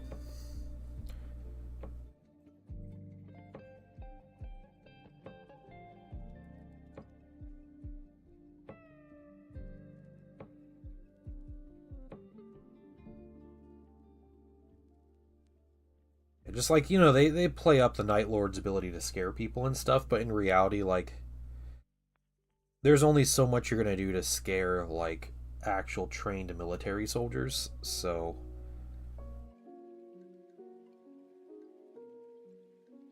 it's not going to end up, like, being useful after once or twice. Yeah, not Space Marines, right. In-game, they scare Space Marines because that's their whole, like, shtick.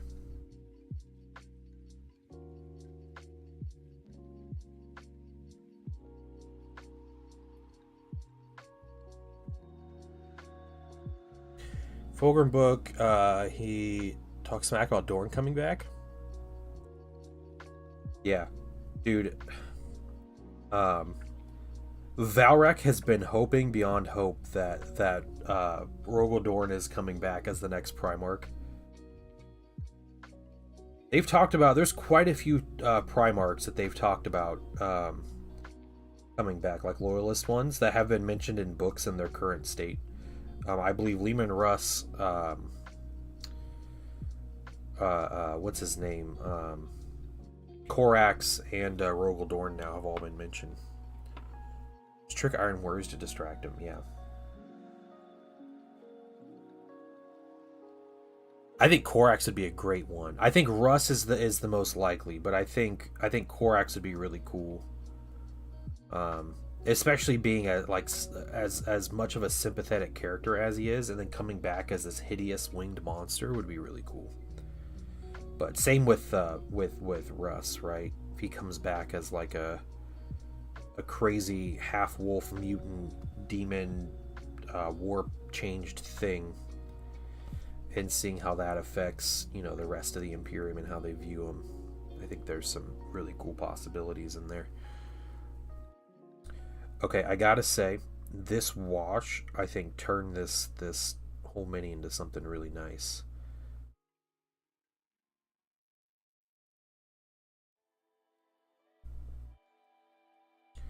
Yeah, we got a little more like brown in there, more depth in the color. That's really good. What do you say is the weakness of space wolves? It's their illiteracy.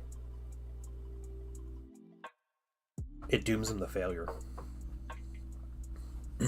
Celestine is a demon, right? Yep. A demon loyalist would be incredible. Yeah, a game of fetch. Yeah, throwing a chew toy off the roof of a building is the weakness of space wolves. You just squeak it a couple times, you toss it, and you get the whole company jumping off the building. Yep.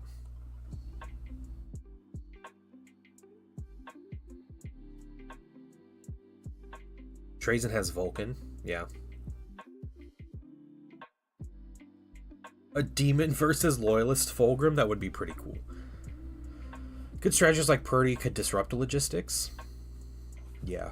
I don't know, cultured American. I feel like the problem with Perturabo, like I think Perturabo would be the best like foil to Gilliman, right? Um, but I think Perturabo, with like his intelligence, it wouldn't be like we can win this war. It'd be seeing he can't win the war and just not starting it in the first place. Because disrupting logistics only gets you so far, and I think our real world examples have shown that. And I think a good example is like World War II, when you see how the Germans disrupted logistics on the Atlantic, and you had America that was just a powerhouse of industry, and they were still able to get enough through that changed the war, right? Whether it was to the Soviet Union or to the British. And then you have the US disrupting Japanese logistics on the other side of the war, like toward the end. And we had complete naval dominance, like practically blockaded Japan, and they were still able to get shipping through. And if it weren't for the nuclear weapons, like Japan would have fought a very long war. And even and when you go into like blockading like Germany, like Germany had like no outside help, but they were producing more planes at the end of the war than they were at the beginning. Like you can still do stuff, and disrupting logistics only gets so far. Yeah, it's what we do in the shadows. That's what I was thinking of, Raja. Yeah. I love that moment. That is one of the funniest moments in that whole show. With the werewolves. Okay. Let's get some other colors here. We're gonna get not coal black. We're gonna get some dark neutral gray. Alpha Legion, the two unpredictable. Yeah. That would be a weird one night trap. Alpha Legion against Ultramarines, because I think the goals would be too different. Like I don't think it would go anywhere, right? Like the Alpha Legion can guerrilla war all they want, but they're never going to bring down the Ultramarines, and I think the Ultramarines can go after the Alpha Legion, but they're never going to take them out.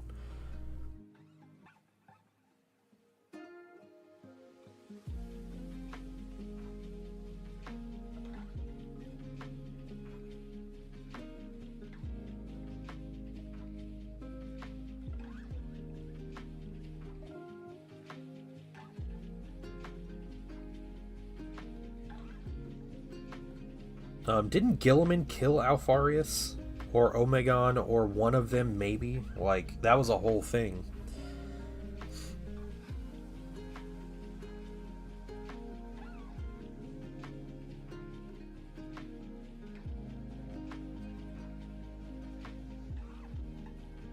slow chapter, who's a good boy? And they're all distracted, yeah.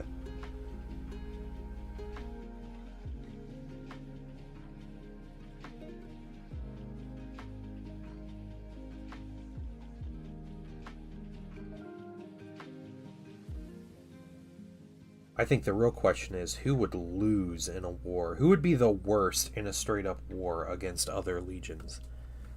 Who would be the absolute worst?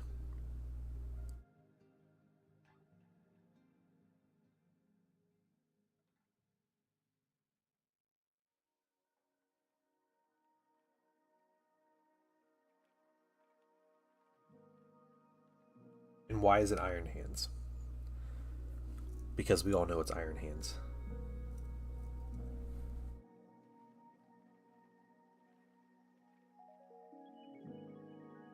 Rogal Doran killed Alfarius? Yeah, and there was I think later on it was, Gilman killed one of them too. Who's the legion that would lose every time? The legion, not the chapter, the legion. Raven Guard? I'd have to say Raven Guard would be the worst. Yeah. Raven Guard would act a lot like Alpha Legion though, right? If you're doing the guerrilla war thing. Yeah, 30k legions. Yeah. Yep.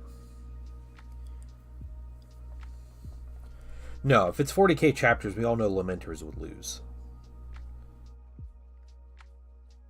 Because that's the way things have to happen. White Scars, interesting.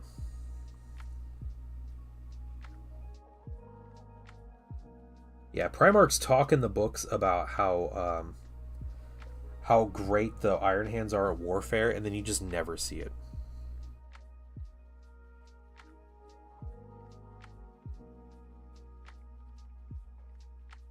Yeah, I don't know if I would say White Scars would lose to everyone.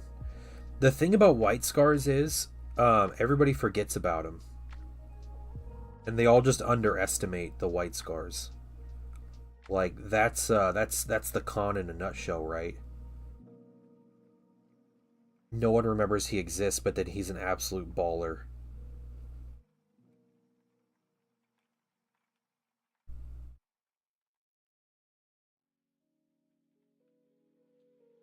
I have a girlfriend, you just don't know her because she's from another school. Poor Imperial Fist. Oh no. But White Scars fuel supplies, and they're done. Okay. Man, I started dating my wife when we were in high school, and she went to a different high school. So I definitely had moments like that, but I also never talked to anybody. I was super introverted, so I didn't have to have that conversation a whole lot, but...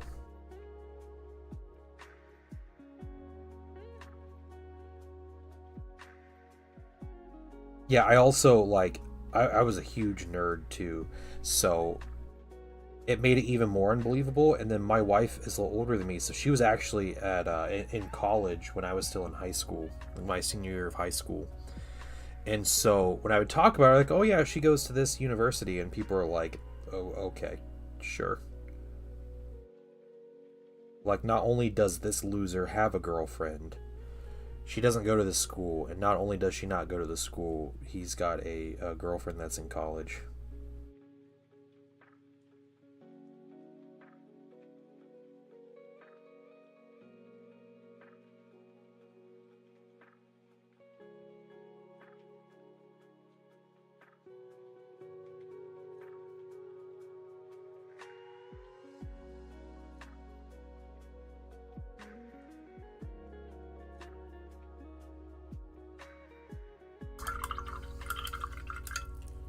No, I still am a huge nerd. Yeah, it was. No, still am a huge nerd.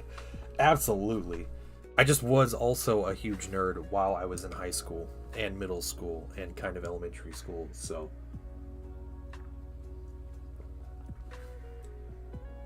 I was in 6th grade. It was my 12th birthday. I went and saw The Fellowship of the Ring in movie theaters. That was my, like, nerd awakening right there. That was it.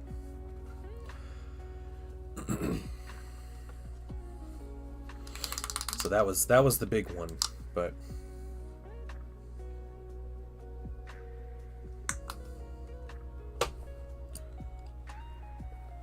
looks beautiful. Thank you. It's Pearl Curl transparent blue over some metallics that I highlighted. And then I added some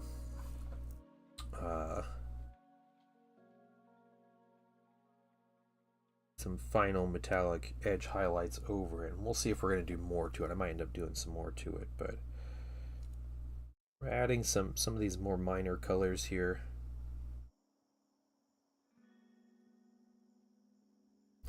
Yeah, as of, what, 2 weeks from now? Yeah. The end of this month, me and my wife will have been together for 20 years. And married for 15 of those years.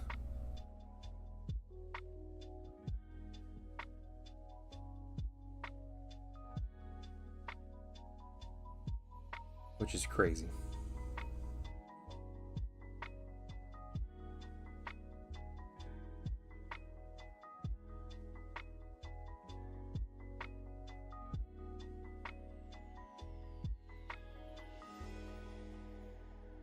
This guy's looking good. I'm really enjoying this mini. Hey, Eulogy Master.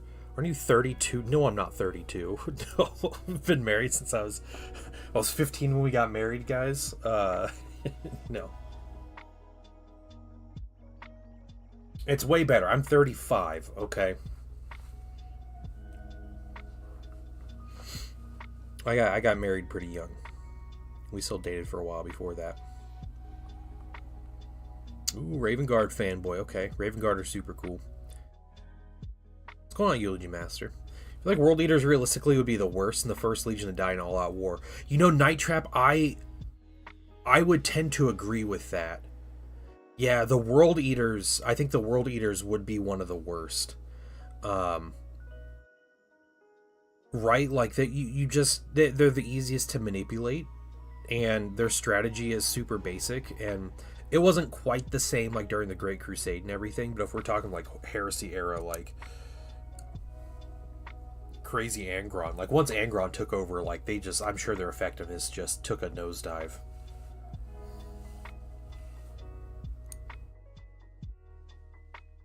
Yeah, no, I think that's a very fair assumption.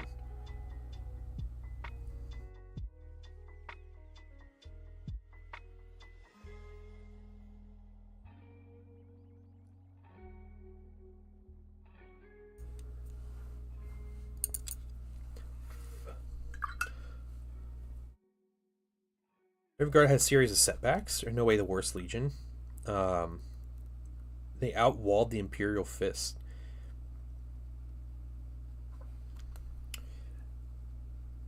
Yeah, I think the legions that focus on stealth and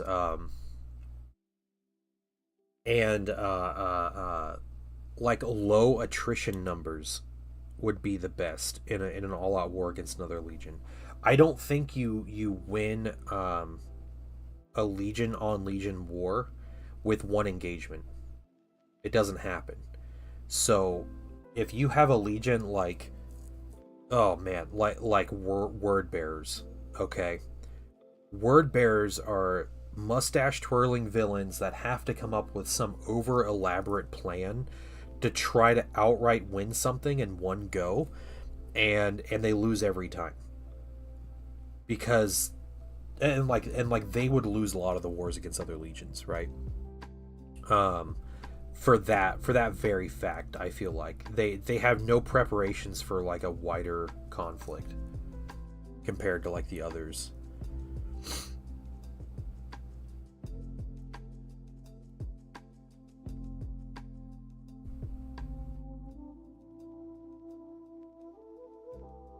Yeah.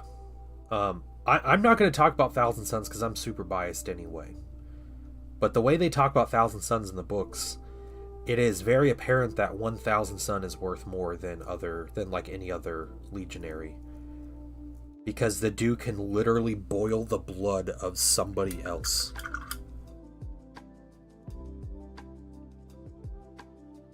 And the one guy that does it on the what was the planet with like the sky people that the wolves, the word bearers, and the Thousand Suns attack? and the wolves are trying to get to the library, and the Thousand Sons stop them. It's an entire great company of space wolves crossing a bridge, and 1,000 Son stops every single one of them by heating up their blood to the point where they can't move, and he restrains himself. And him restraining himself and holding that for so long is the reason the flesh change happened. But if he wanted to, he could have just killed every single one of them. Like, I don't know what the power is of like 1,000 Sons sergeant killing 1,000 space wolves without firing a shot. Like, that's insane. Yeah, 1,000 Sons do get dealt the short straw. Yeah. They're punching bags, right?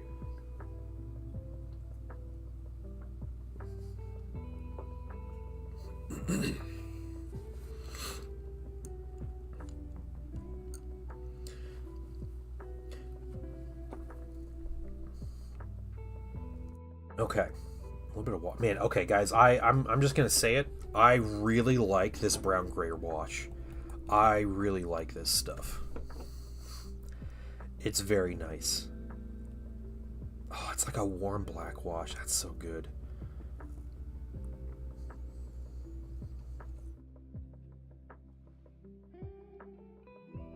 Okay, and you know what? For the sake of using new colors, let's get this beige gray out.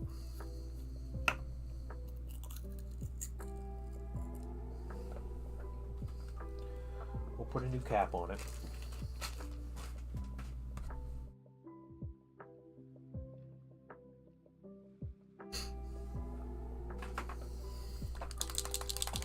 I don't think Magnus sent the bulk of the Legion. I think there were some legionaries that were away, but Magnus tried to get everybody back onto Prospero because he felt like it was like a penance.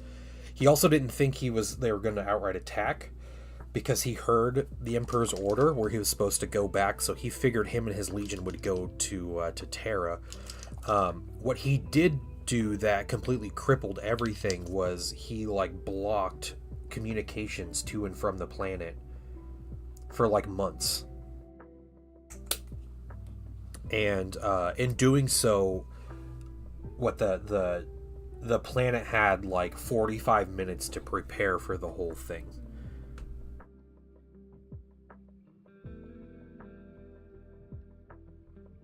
You know, like if they were able to properly prepare defenses and get things ready, like it could have been an entire different story. But again, you know, we're talking about events that serve the plot, and that's all it really comes down to is it was supposed to happen that the Space Wolves beat the Thousand Sons. How can we make it look even? That's basically it. Logically, a World Eater would consider it a dishonor to use a gun. So World Eaters in 30k were really big on guns. They loved tanks, actually. They had huge numbers of like armored vehicles. And they weren't so married to like to just like chain axes like they are in 40k.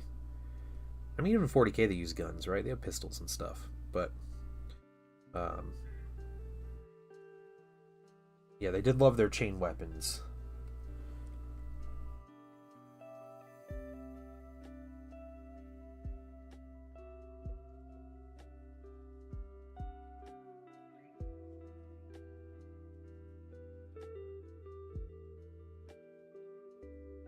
And that's a cool thing about the heresy, like, forces, like the legions, is there is nothing in the game that doesn't work with a particular region, or legion. So it's not like the Death Guard never used assault marines, like they had assault marines. Or, you know, the Raven Guard never used Vindicators and siege tanks. Like, of course they did. You know, they used all that stuff. Like, all the legions used everything. For 40k. Yeah, it would be cool if they had a bolter unit in 40k. That'd be really neat. Give them chain bayonets, it'd be cool. Yeah, I like Raven Guard's style of warfare. It's the most interesting, and I think some of the most effective, because it's similar to the Alpha Legion, where it's like, you know, you cut the head off the snake, you you win the war with as little actual like frontline combat as possible. But the Raven Guard don't take 5 years to do it. Night Lords never used Dorado. Yes, they did. Yes, they did. They love their Dorito Dreadnoughts, dude.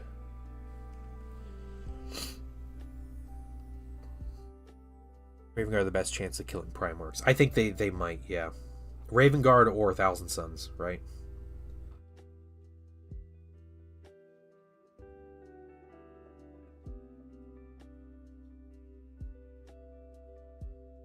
You like the Iron Warrior style of warfare? Yeah, just complete overwhelming firepower until everything dies in like a 6-mile radius.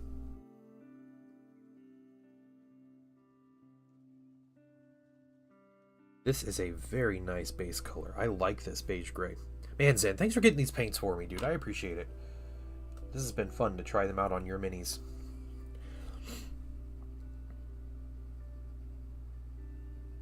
Icona that scored an eye shot? Or Kayvon? I'm not sure. I'm not sure who that was. Yeah, when you glass the planet, nothing survives to fight back. Well, I mean, that didn't work so well at Istvan 3. When they gassed the planet and most of the Legionnaires they put on the planet survived. But yeah, in concept, it makes sense.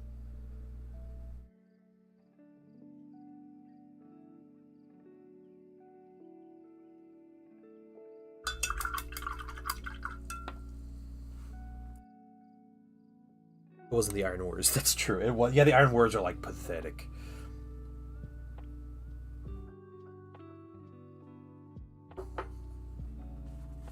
Alright, hold on. I need a steak chip here.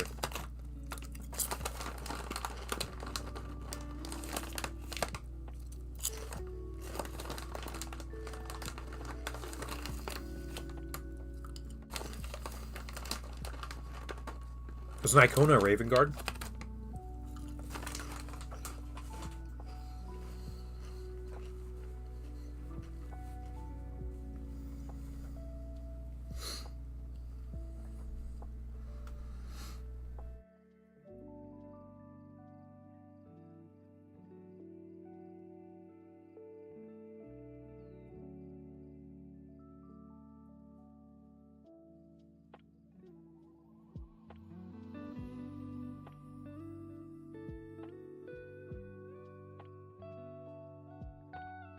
Exterminatus.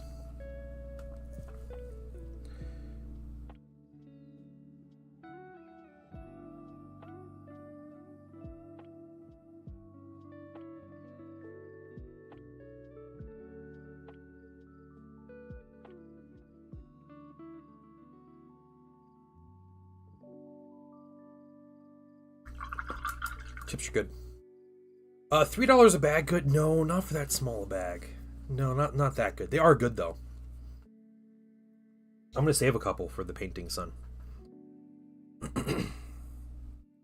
He's gonna get a couple steak chips.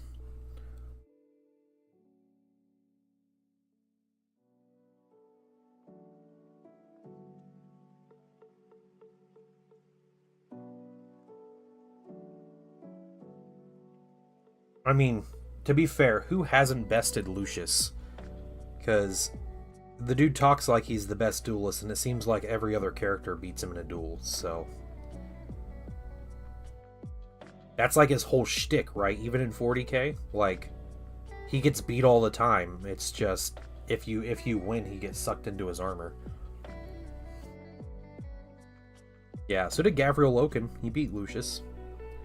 And didn't like Sigismund beat Lucius as well, and Sevitar and all of that, like just like everybody.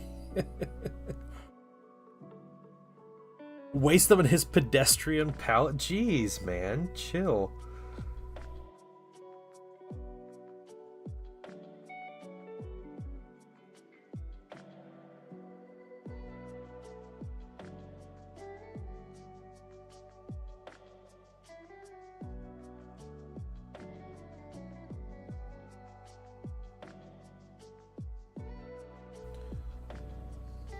Yeah, I'm pretty sure Loken's the one that caused him to become Slaanesh Lucius. Because he broke his perfect nose, or whatever.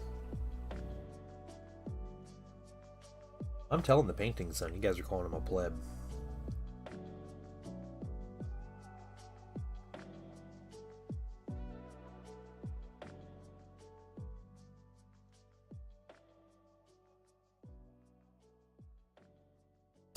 Stop it. Stop it, cultured American. We don't need that.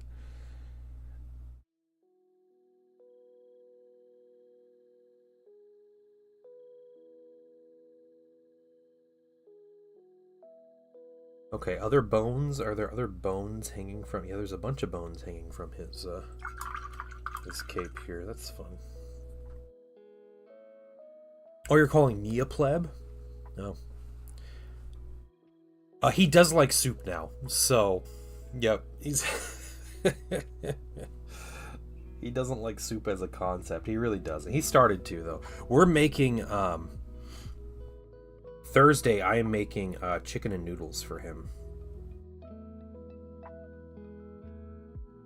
Which used to be a favorite meal of the painting wife and I before she developed an allergy to chicken. So, he's excited. He's excited to try it. We'll see if he does.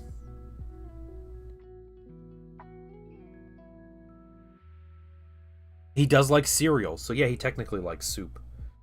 You tell him that, he'll flip out, though. No, he likes soup now. Last week, he threw up one morning. So we're like, well, we're going to take it easy. We're not going to eat food. We'll, get some lighter things on your stomach and everything. And by the end of the day, he's like, can I have noodle soup? And we're like, excuse me? What? He said, yeah, soup sounds so good. And we're like, okay. And then the whole next day, he ate so much soup.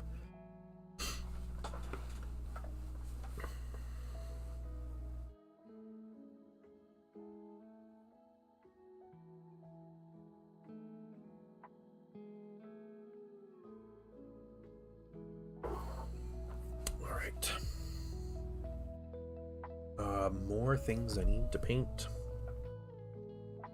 So it might require a smaller brush. The one YouTuber's corrupting is mine. Yeah, getting into like soup. We watched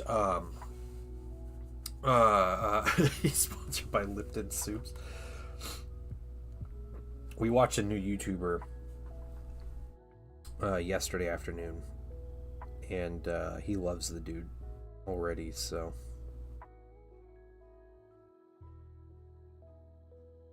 and I'll be honest, I was watching this dude and he was playing a game. I was like, that game looks like a lot of fun, and it was $7 on Steam, and I bought it and played it last night.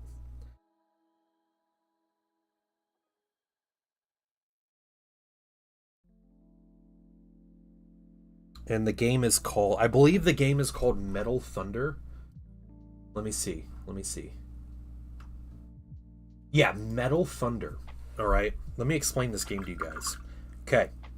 So what is it called? A Bullet Heaven or whatever, like like a Vampire Survivors. You survive the wave, the 20 minutes, you get better, everything upgrades, except instead of playing as like a character, you are the gunner in an AC-130, like the old Call of Duty missions. Okay, so you guys remember like Call of Duty where you'd be in the AC-130, you'd have to like protect the people? That's the game. And you level up and you level your guns. And it has all kinds of different guns. You get like napalm and stuff that you drop and everything. It's like $7.50 on Steam.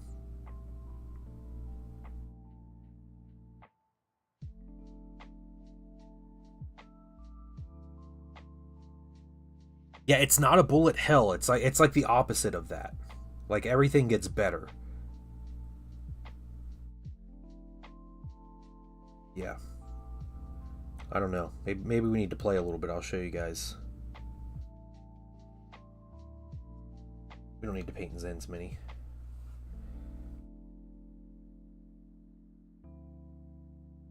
Yeah, it has the different night vision modes, yeah.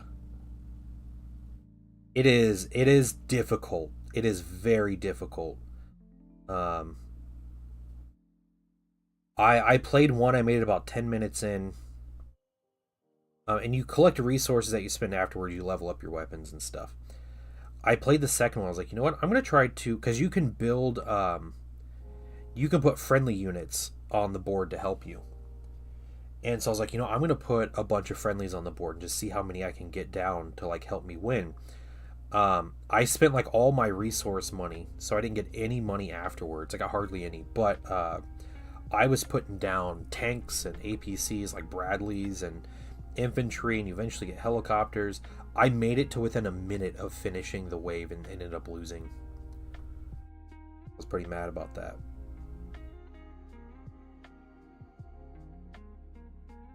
Yeah, so I found him a YouTuber that plays indie games.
I don't know what these designs are on here, but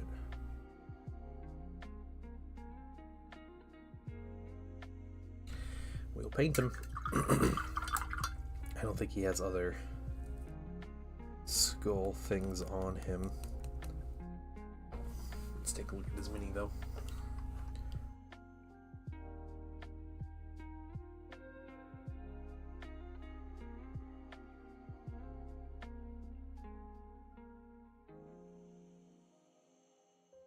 Okay, and there should be color as well. See why I don't like Sekitar? Combining Castellax and Thalax. Like the movement of Thalax or Ursax, but weapon of the Castellax, yeah. They look boring. They're just standing still. And like, yeah, they're statues, okay. But you can make statues look interesting. You can still give them movement and give them some interesting things. It seems like they're trying to combine too much into the sculpts. Yeah, too many weird things. Like, they look like Ushabti from Warhammer Fantasy, but then they have like a little like Thousand Suns helmet on them, and they're like a dreadnought, but they're like tall and skinny and just like standing still. And then they're apparently like stealthy, but oh, I don't know. It's like a whole thing.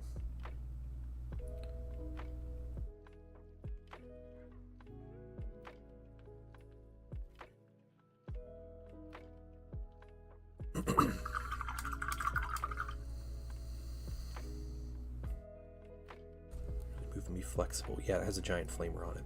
Yeah.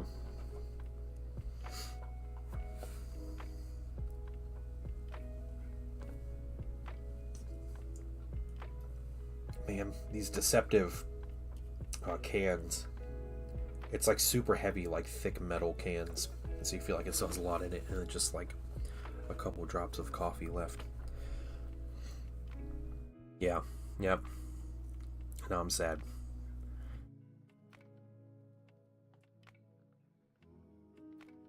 Okay. We're gonna get out. We'll start with some bone here.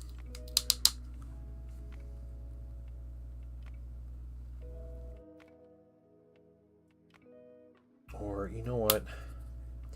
I'm just gonna go right in for ivory. We're gonna start mixing the ivory in on this.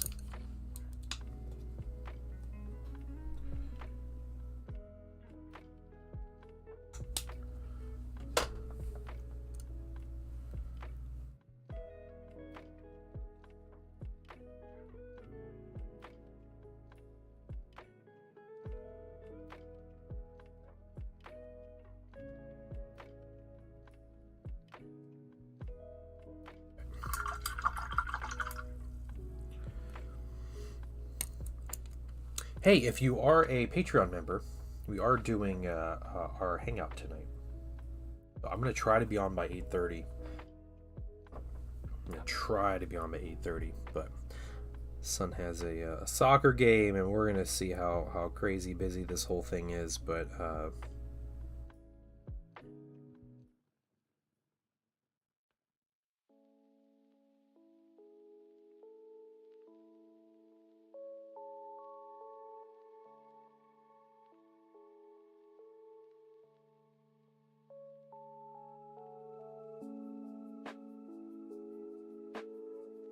yeah, I'm gonna want to jump on and paint.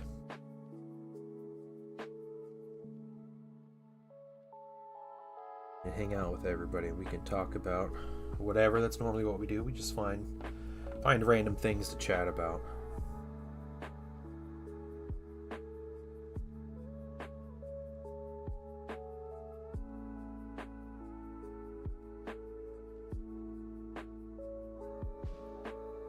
These coats on my Conti car for sure. Nice, nice.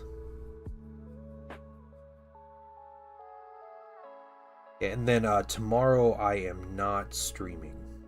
So, actually, I'm not streaming for the next 2 Thursdays.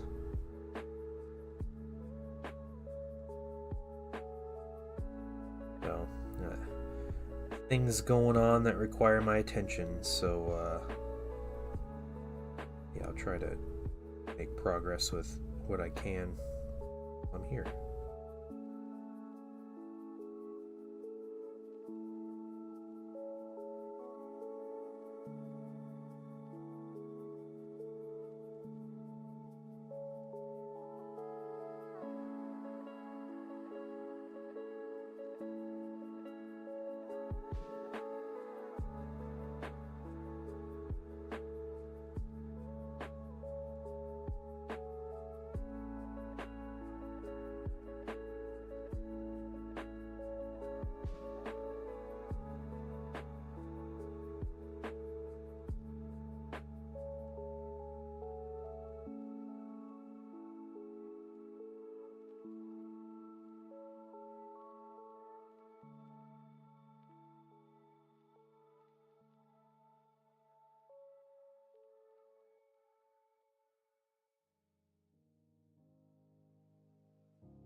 That skull is messed up.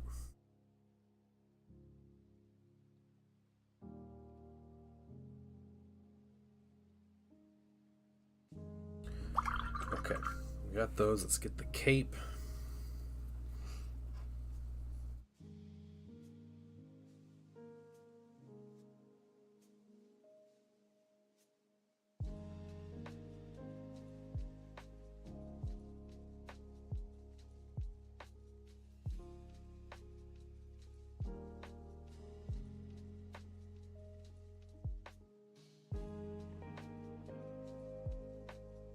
Oh, that's cool. The jaw's unhinged. Nice.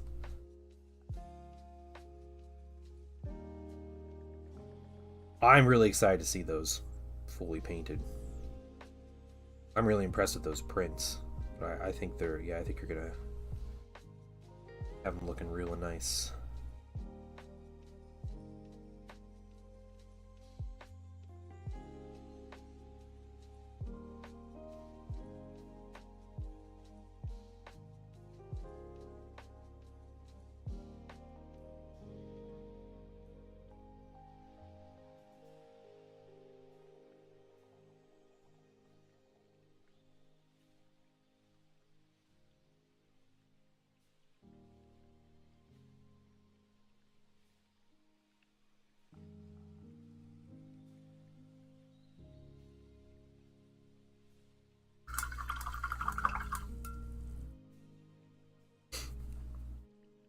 I normally do my Volkite weapons with copper, but if you want them to glow, orange is always a good color. I've considered making my Volkite glow at some point, I just never have. I just kind of painted them one way one time and then just kept doing it, but...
Start to see the details.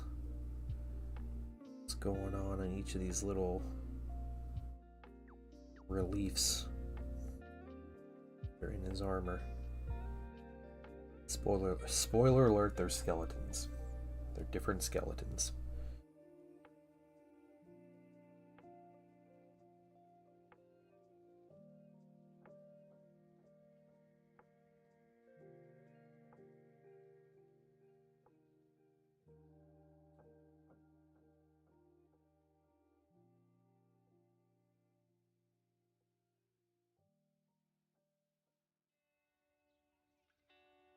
Okay. Let's get some more.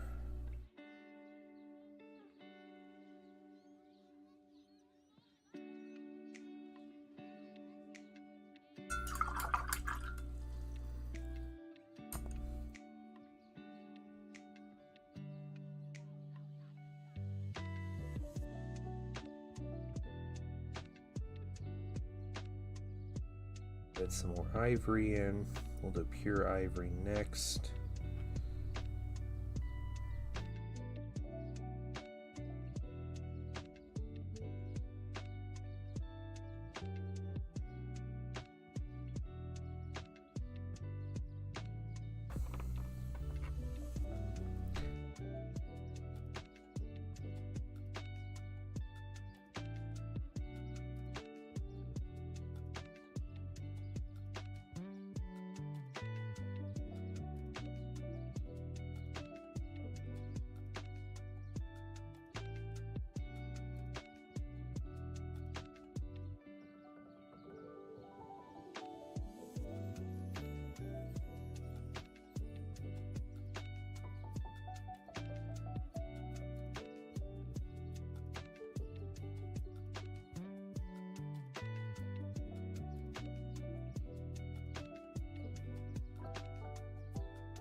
We're gonna have to gore up a lot of this stuff, so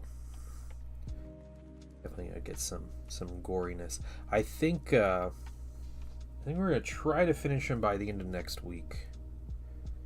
That's gonna be our goal.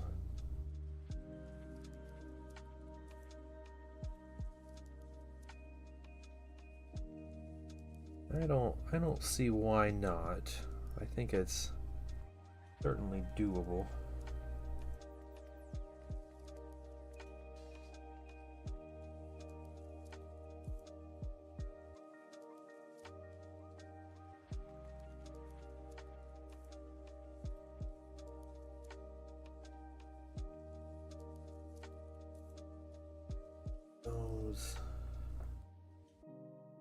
This big skull here.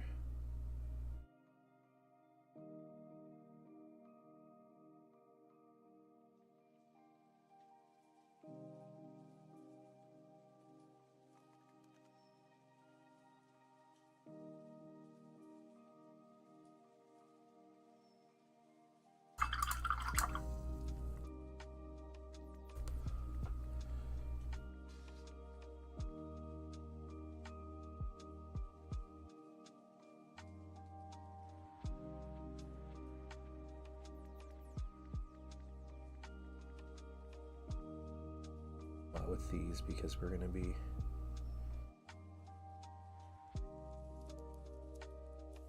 final highlight, which is pure ivory, I think will look a lot better on here.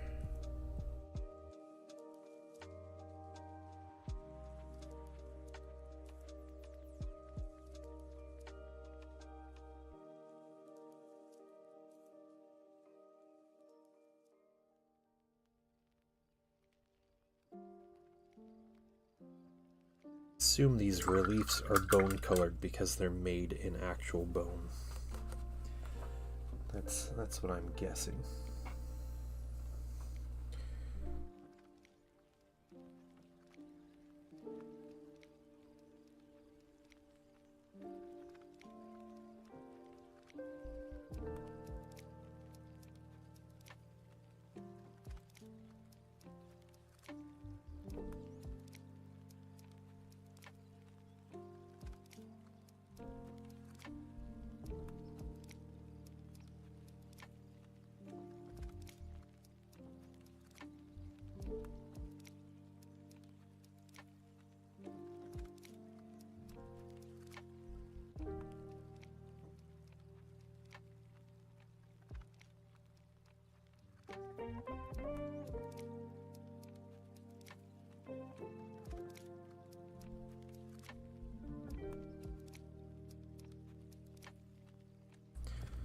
All right.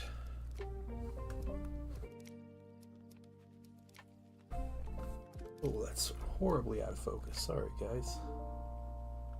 There we go.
Right.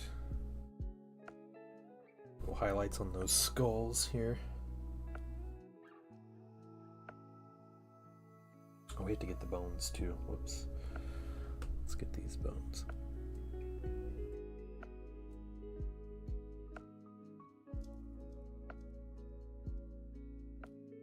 Little like trinket bones.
Okay, we got these bones, and now we're on to Curze himself.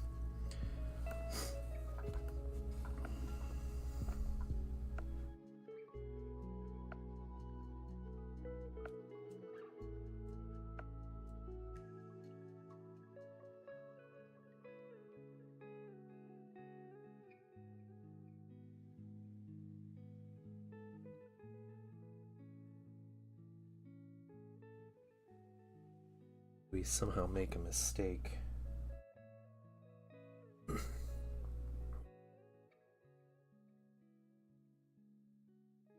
On the scanner some later stage. You know our formula was really simple. Just that beige gray. Yeah, beige gray with ivory.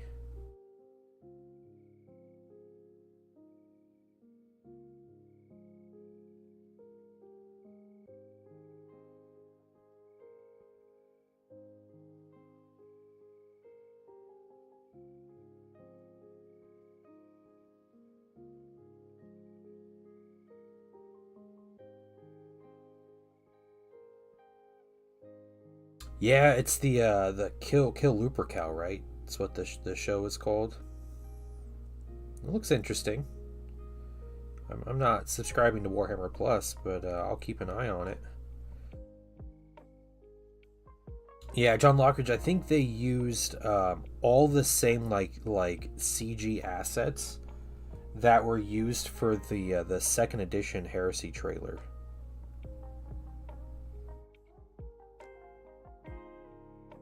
I think that's what they did. I noticed a lot of the things look exactly the same, including the Titan, the little image of Horus they have, the Marines that are in the show.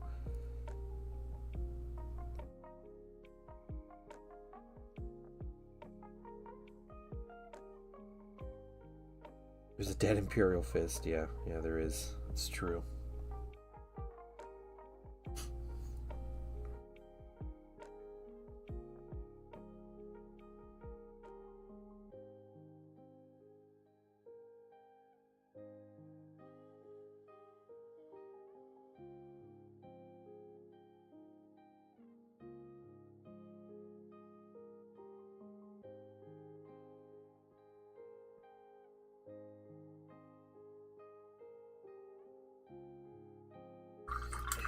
Okay. I think I have something going with the bone here. So I'm gonna take a quick break, use the restroom real quick, and then I'm gonna come back and maybe I'm gonna play some Metal Thunder for a few minutes. That's what I want to do. So I will be back in just a couple minutes, guys.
Alright guys, alright. We're gonna take a look at this game. I want to show you guys this game. Let me open it up.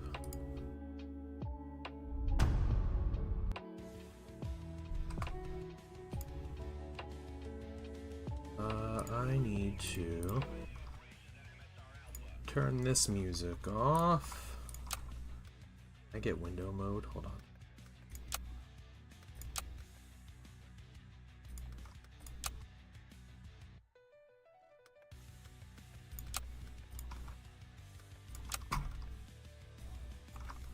No, okay, hold on 1 second.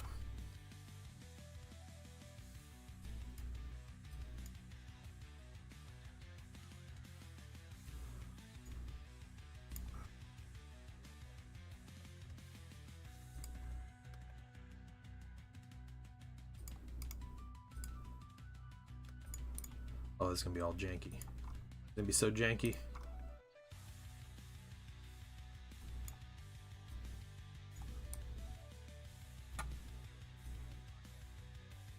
Is that smaller? What is this?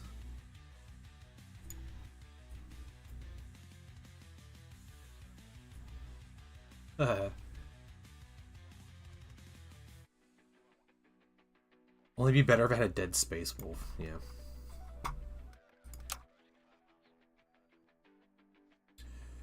Alright, can you guys see this? Let's see. Let's see. Is there nothing to see here? It just says Metal Thunder. That's cool.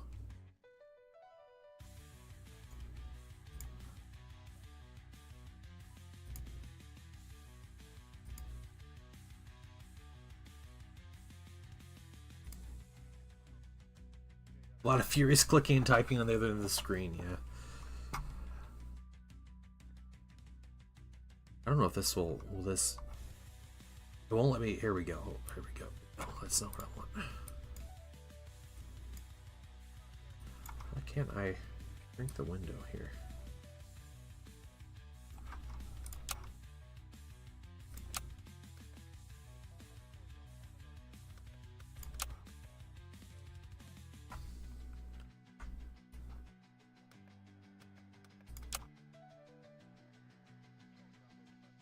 Oh no!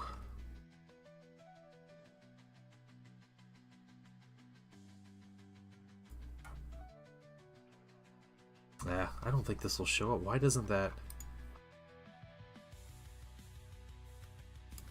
So it shows mouse and everything. We'll show the actual game though. Huh.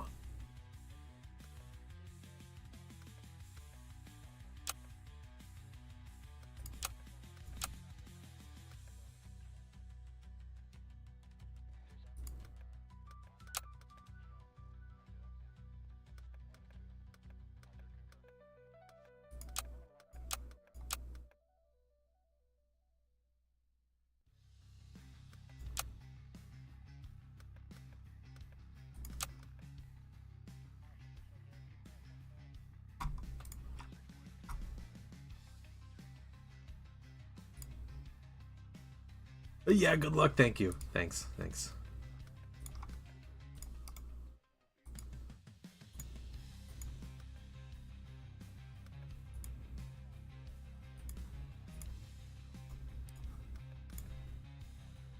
Oh, there we go. All right. Well, let's do this. Let's get my resolution up because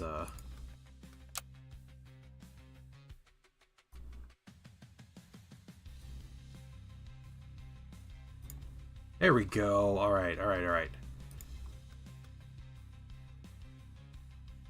You guys ready? You ready to check this game out? Here we go. This game is pretty stressful too, so... You guys hear it okay? So they don't have a campaign yet. It's still early access, but you have a couple missions here. It's like in a town. That's cool. This one, Iron Crucible. Yeah, so you have to get like certain numbers of kills. But I'm just going to do the opening mission, and I'll show you guys what this is like here. And I think my starting gun I have is a 30mm cannon. Alright, so... Our mission is to provide air support to defend Zulbark base from insurgent waves hitting comms and ammo depots. Expect heavy resistance. Use thermal for target acquisition. Prioritize armored targets and secure the perimeter. Hold until reinforcements. Keep the base intact. Alright, so I have troops marked out. And this is the game, guys. Hard to see you painting with a video game in the way, I know. Okay, so I leveled up, and you can upgrade, like this, that's insane. That's so good. Getting reload speed by 7. It normally takes about 30 seconds to reload. So I'm going to select this, and the upgrades have different levels to them. So obviously I'm going to pick... Come on, hit them. Oh, there's a bunch of people coming in from over here. Come on. Oh, it's got to reload. Okay, but since my reload speed is really fast... Okay. New gun fire rate or speed. I'm going to keep doing reload speed here.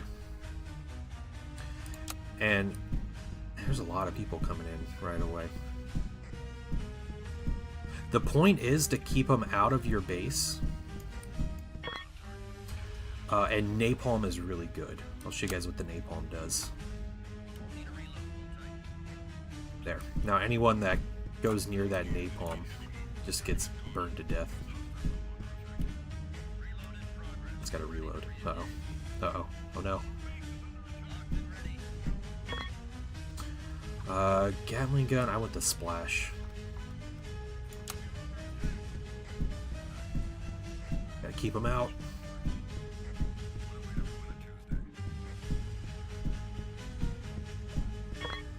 Okay, 102mm gun is really good. Hey Uchini, what's up? I'm playing a game called Metal Thunder. I'll show you guys 102 in a second. There we go.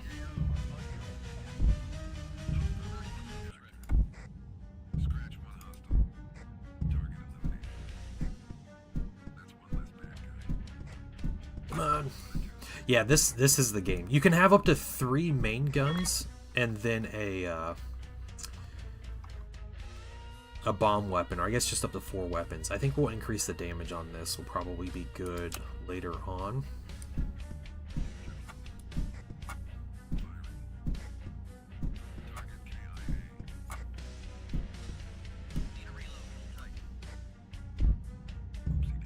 Oh, everything's reloading. Okay. Gotta get him out of here. Yeah, this is the game. It's really fun. Okay.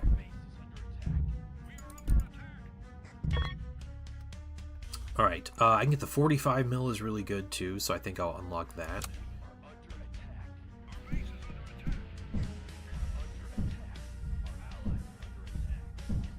Oh no. Okay, okay.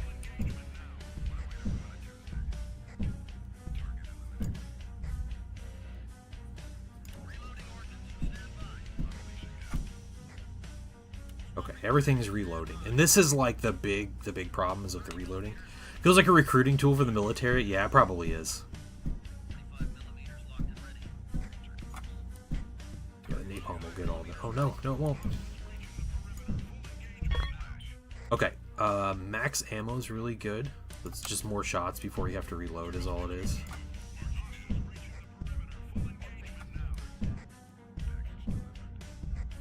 It's like... I don't know, it's just funny because it's like, this is what it feels like, I'm sure not at all in reality to be an operator of one of these in this in real life, but you know, it's fun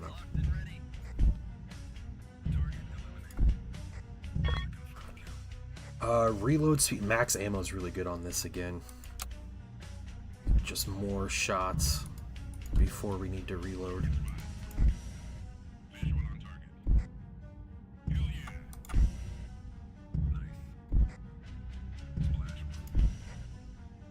It's the best part of Call of Duty, all in one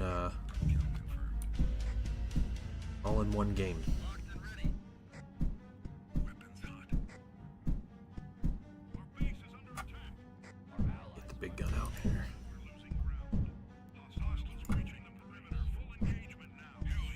Your base health goes down, but it slowly recharges.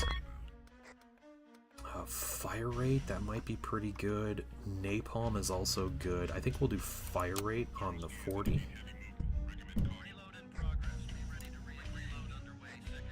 It's reloading.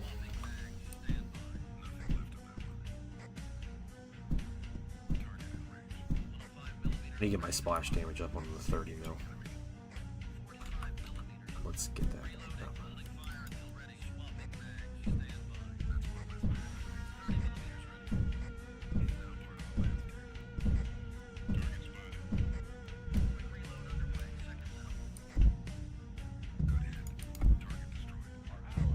Get in my base.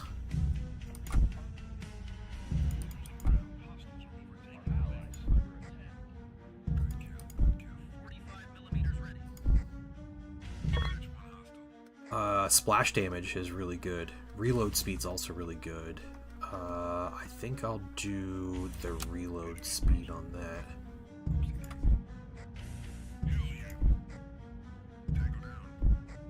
You can spawn in troops.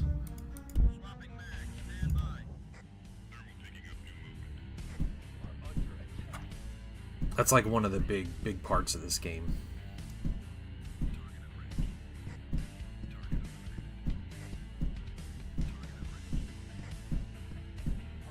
Come on, kill him. Oh, and they have a vehicle now, so they got a little truck there.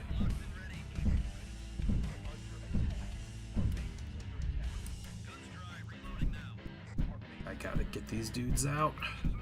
Where's my 102?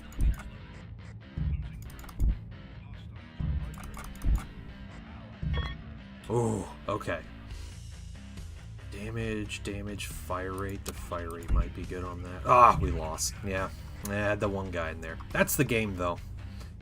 And I had good accuracy there. That was pretty good. I didn't have any I didn't have like a Gatling gun or anything on me, but yeah, and you have to survive 20 minutes. It gets really difficult. They end up getting like tanks and helicopters and all kinds of crazy stuff. So what you do, you earn, let's see, I have this like resource here that you earn, and you can change your weapons, like you can increase stuff like fire rate or reload speed or other kind of stuff. So if I do that, like I get more every time I shoot, it actually shoots 2 projectiles. So that's all I do. The 102 is my best weapon.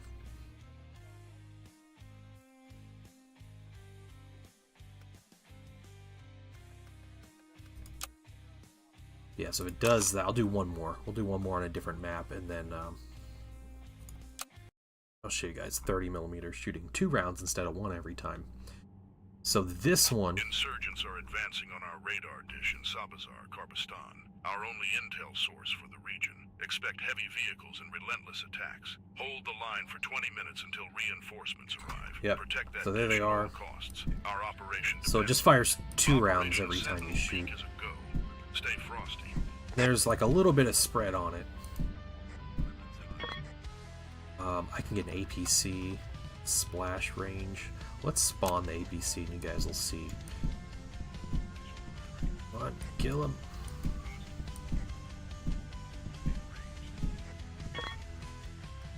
Well, we can do infantry. I can get the 45 again. We'll do the extra aim. We'll try to make our 30 millimeter really good. Okay, it's got to reload though. So this little dude, you can zoom in.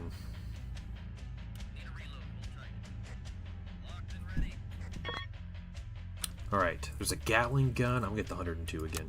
It's too good.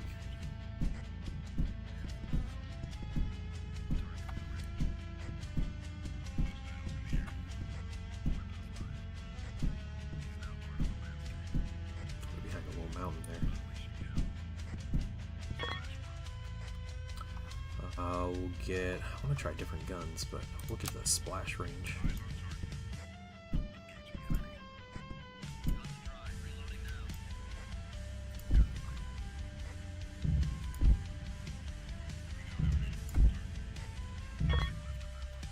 JDAM. I have not used the JDAM, so I don't know how good it is.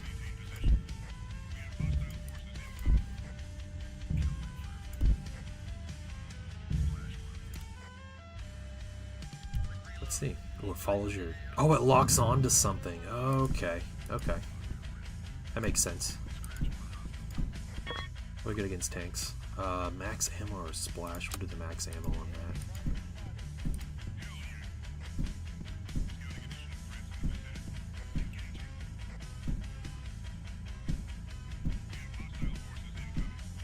Well, APC's holding up pretty well.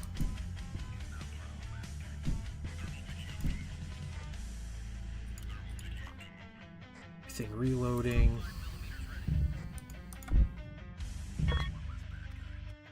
Splash range, that's good. Number of bullets shot by 5. So what this means is every time I click the button, it's going to shoot 7 rounds, because I'm already at +2. That's going to be really good. I'll show you guys in a second. Time to go. Yep, thank you, thank you, yep. Not even storming the castle, just preventing storming the castle. Thanks, Cheney. Thanks for chilling, man.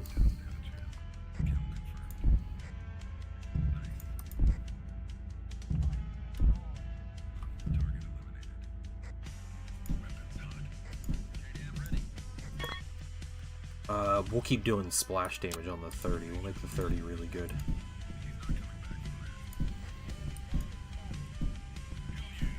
Yeah, it's really good.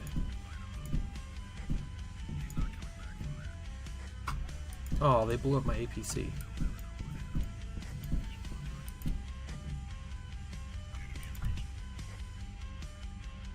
Yeah, that's so cool. Guns all reloading. 30 mil reload or more splash damage. Let's keep doing splash damage.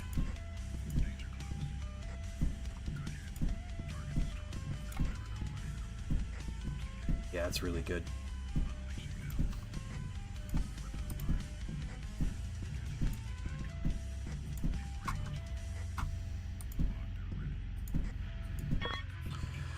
Cluster or reload speed on the 120. I think reload speed on the 120 is better.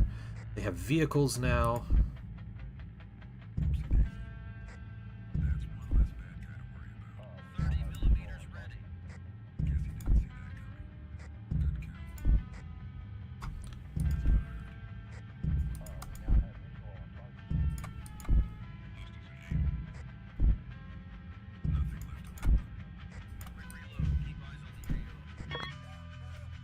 Napalm, we get some tanks. There we go. We got some tanks defending.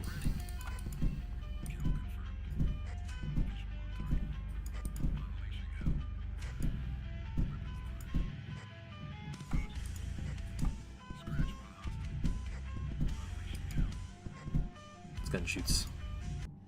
Alright, it's quite a bit. 120.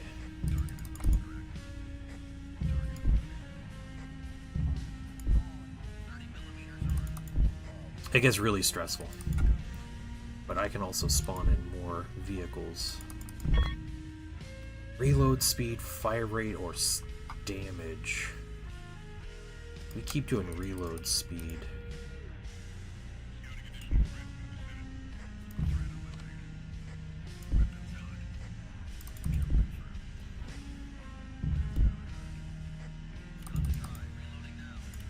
Okay, it's reloading.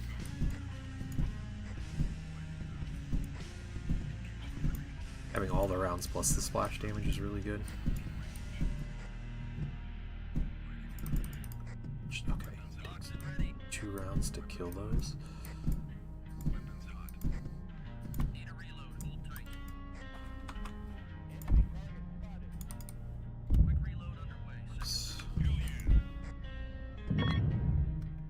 JDM splash or splash damage on the 30. We'll get the splash damage on that.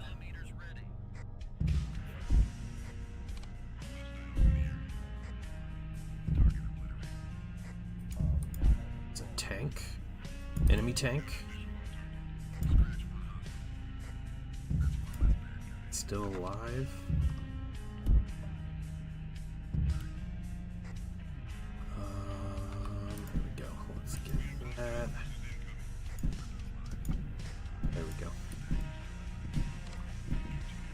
So we're spawning in just a bunch of vehicles to try to hold the line.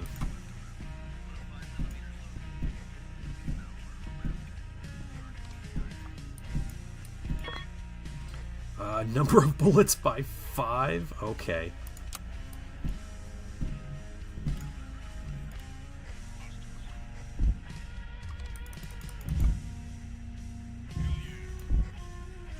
Yeah, it gets pretty crazy. Oh, I got a JDM right there. Okay, cool. That didn't even blow it up. What was that?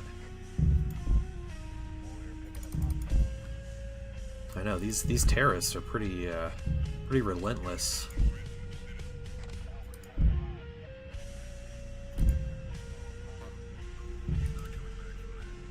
Oh, I need this gun.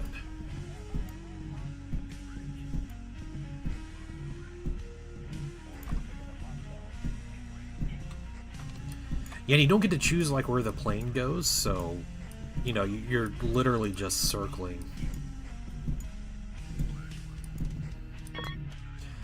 Fire rate by 50% or get the 45. I'm gonna keep doing fire rate.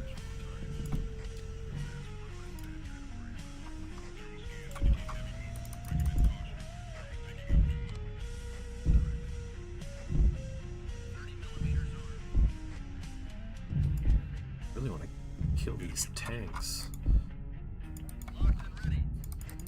Keep spawning in APCs.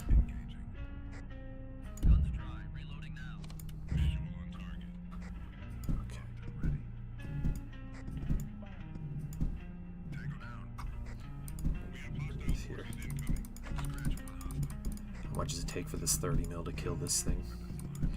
Way too much.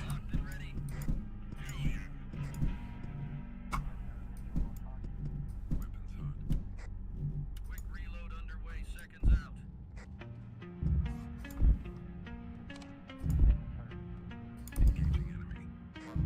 Locked and ready.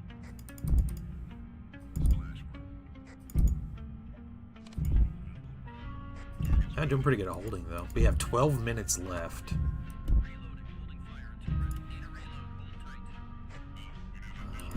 Just start using this. Alright, APC, one APC or the Gatling gun. We'll get the APCs.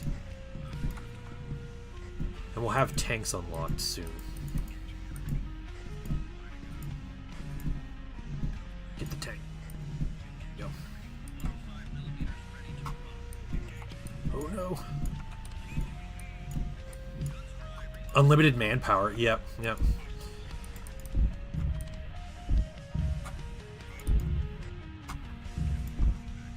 They're just it's just the whole country of Bagistan or whatever they called it is coming after me. The fictional country.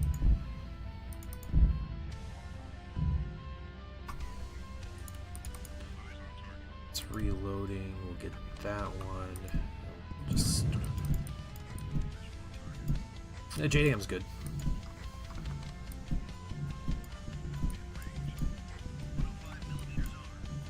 This 30mm is really good when you just get all the cool upgrades for it.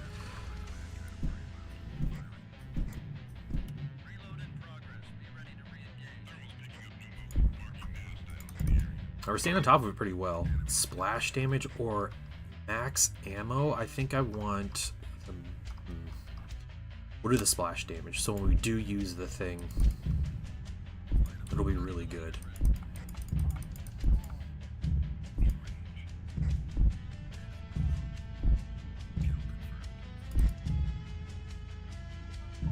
The vehicle? Is it a tank? Is that one? Looks like it's a tank.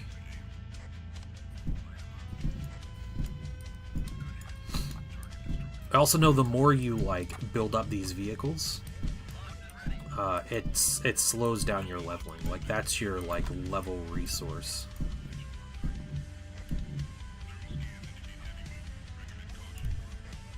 Go. Yeah, it's a big boom from that.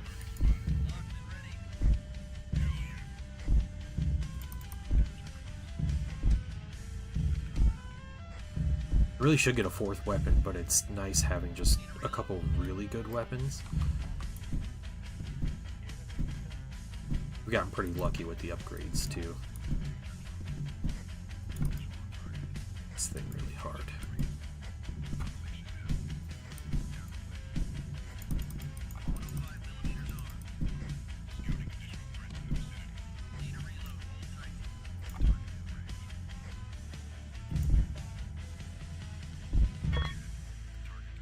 Reload speed will be really good.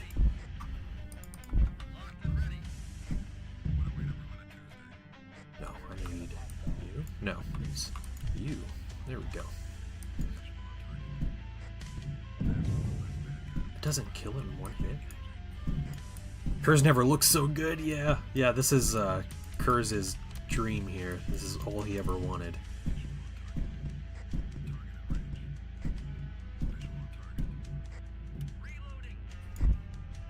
Oh, a lot down here.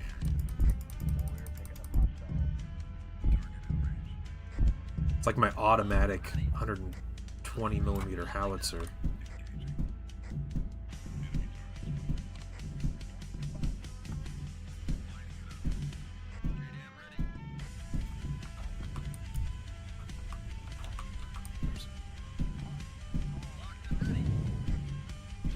That JDAM's really good.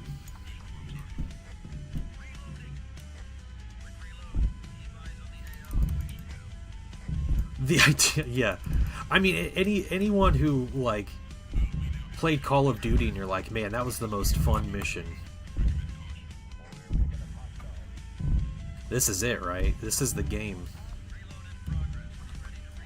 Let's get you. Alright, a tank or splash. Oh, this is just straight damage. I'm gonna go with the tanks. And I can start building tanks as well.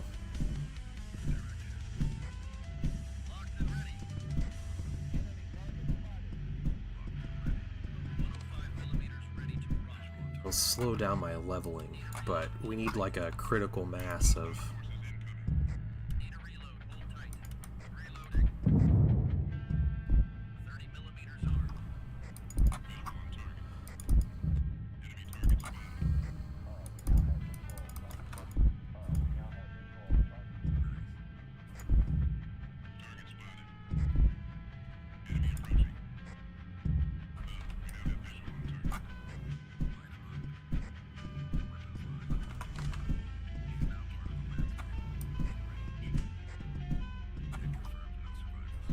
on this side.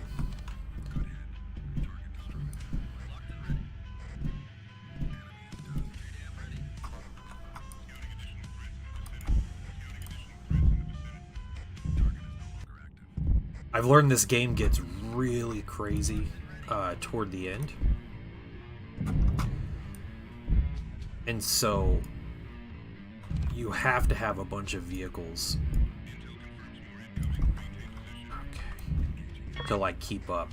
Max ammo by 1 or number of shots. I think the max ammo is going to be better. Yeah, so they have helicopters now. They fly now, guys.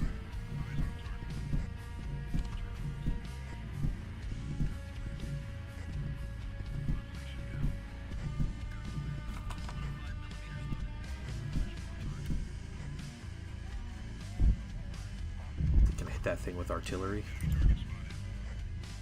Yeah, no. No, I can't. I want that. And that. There we go.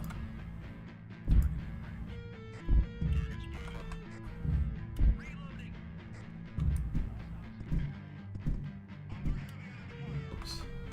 Pushing the wrong buttons. Oh no! Where's my big guns when you need them? Yeah, this is under 5 minutes. There we go.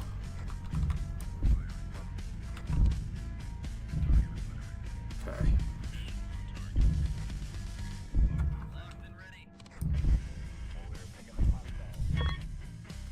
I'll do reload speed. Is everything reloading? No. Accidentally clicked some buttons I wasn't supposed to. Okay, so that's all reloading.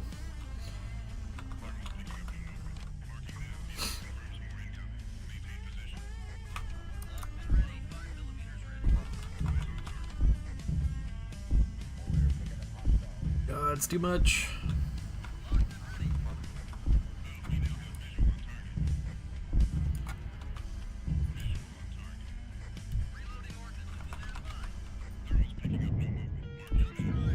There we go. Yeah, that gun's really good. Max ammo by 5. Yes, please.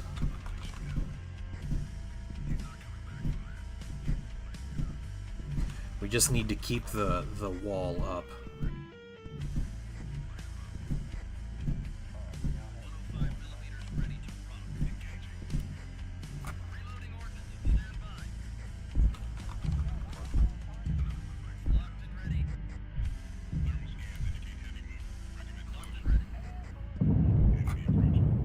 Figured that out pretty well.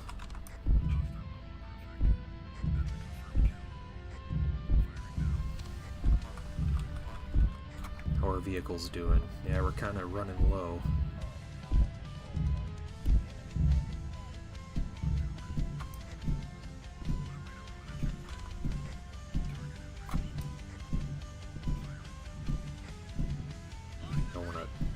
I don't want to look at the other side here. We'll get you, and we'll get you. Oh no. Survive! Damage by 50%? Yeah, I think so.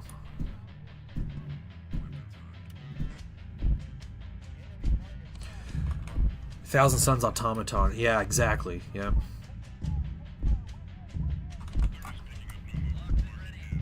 Yeah, they're closing in on us. We got 3 minutes. 3 minutes.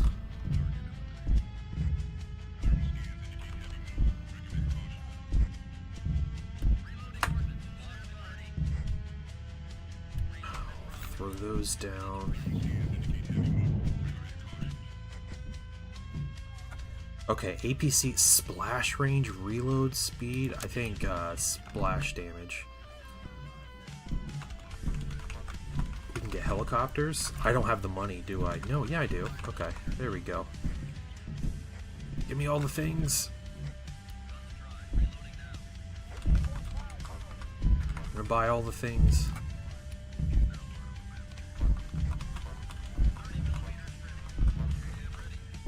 Yeah, this is what happened to me last time. Oh, there we go.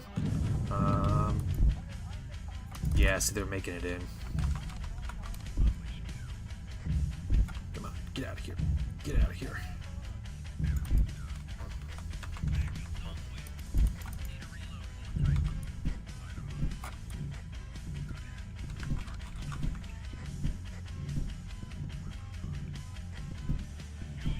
Just gotta keep them out.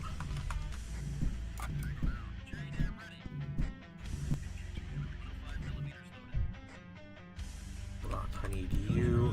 Okay.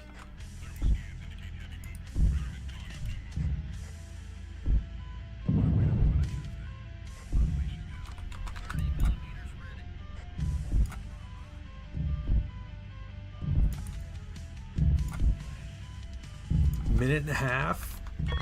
Oh man. Okay, hold on. APC or I think damage. Damage is what we need.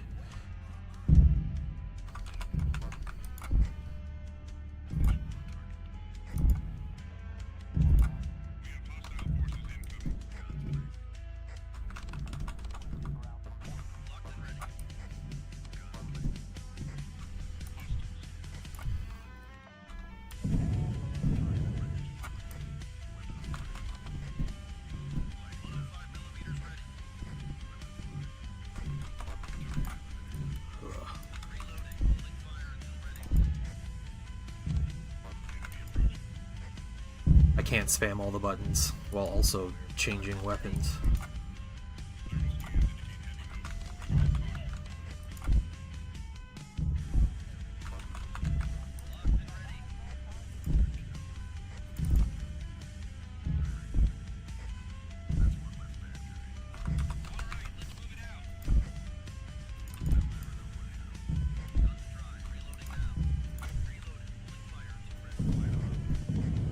Oh, the JDAMs are saving me. Oh, don't get in.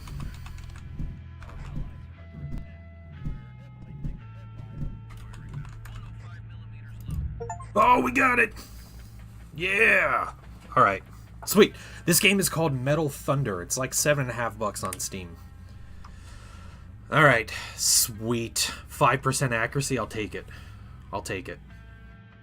That was legit. All right. Yes. Yeah. Peak Male Desire here is what this game is called. Cool. JDAMs did the most. Obviously, those are really good.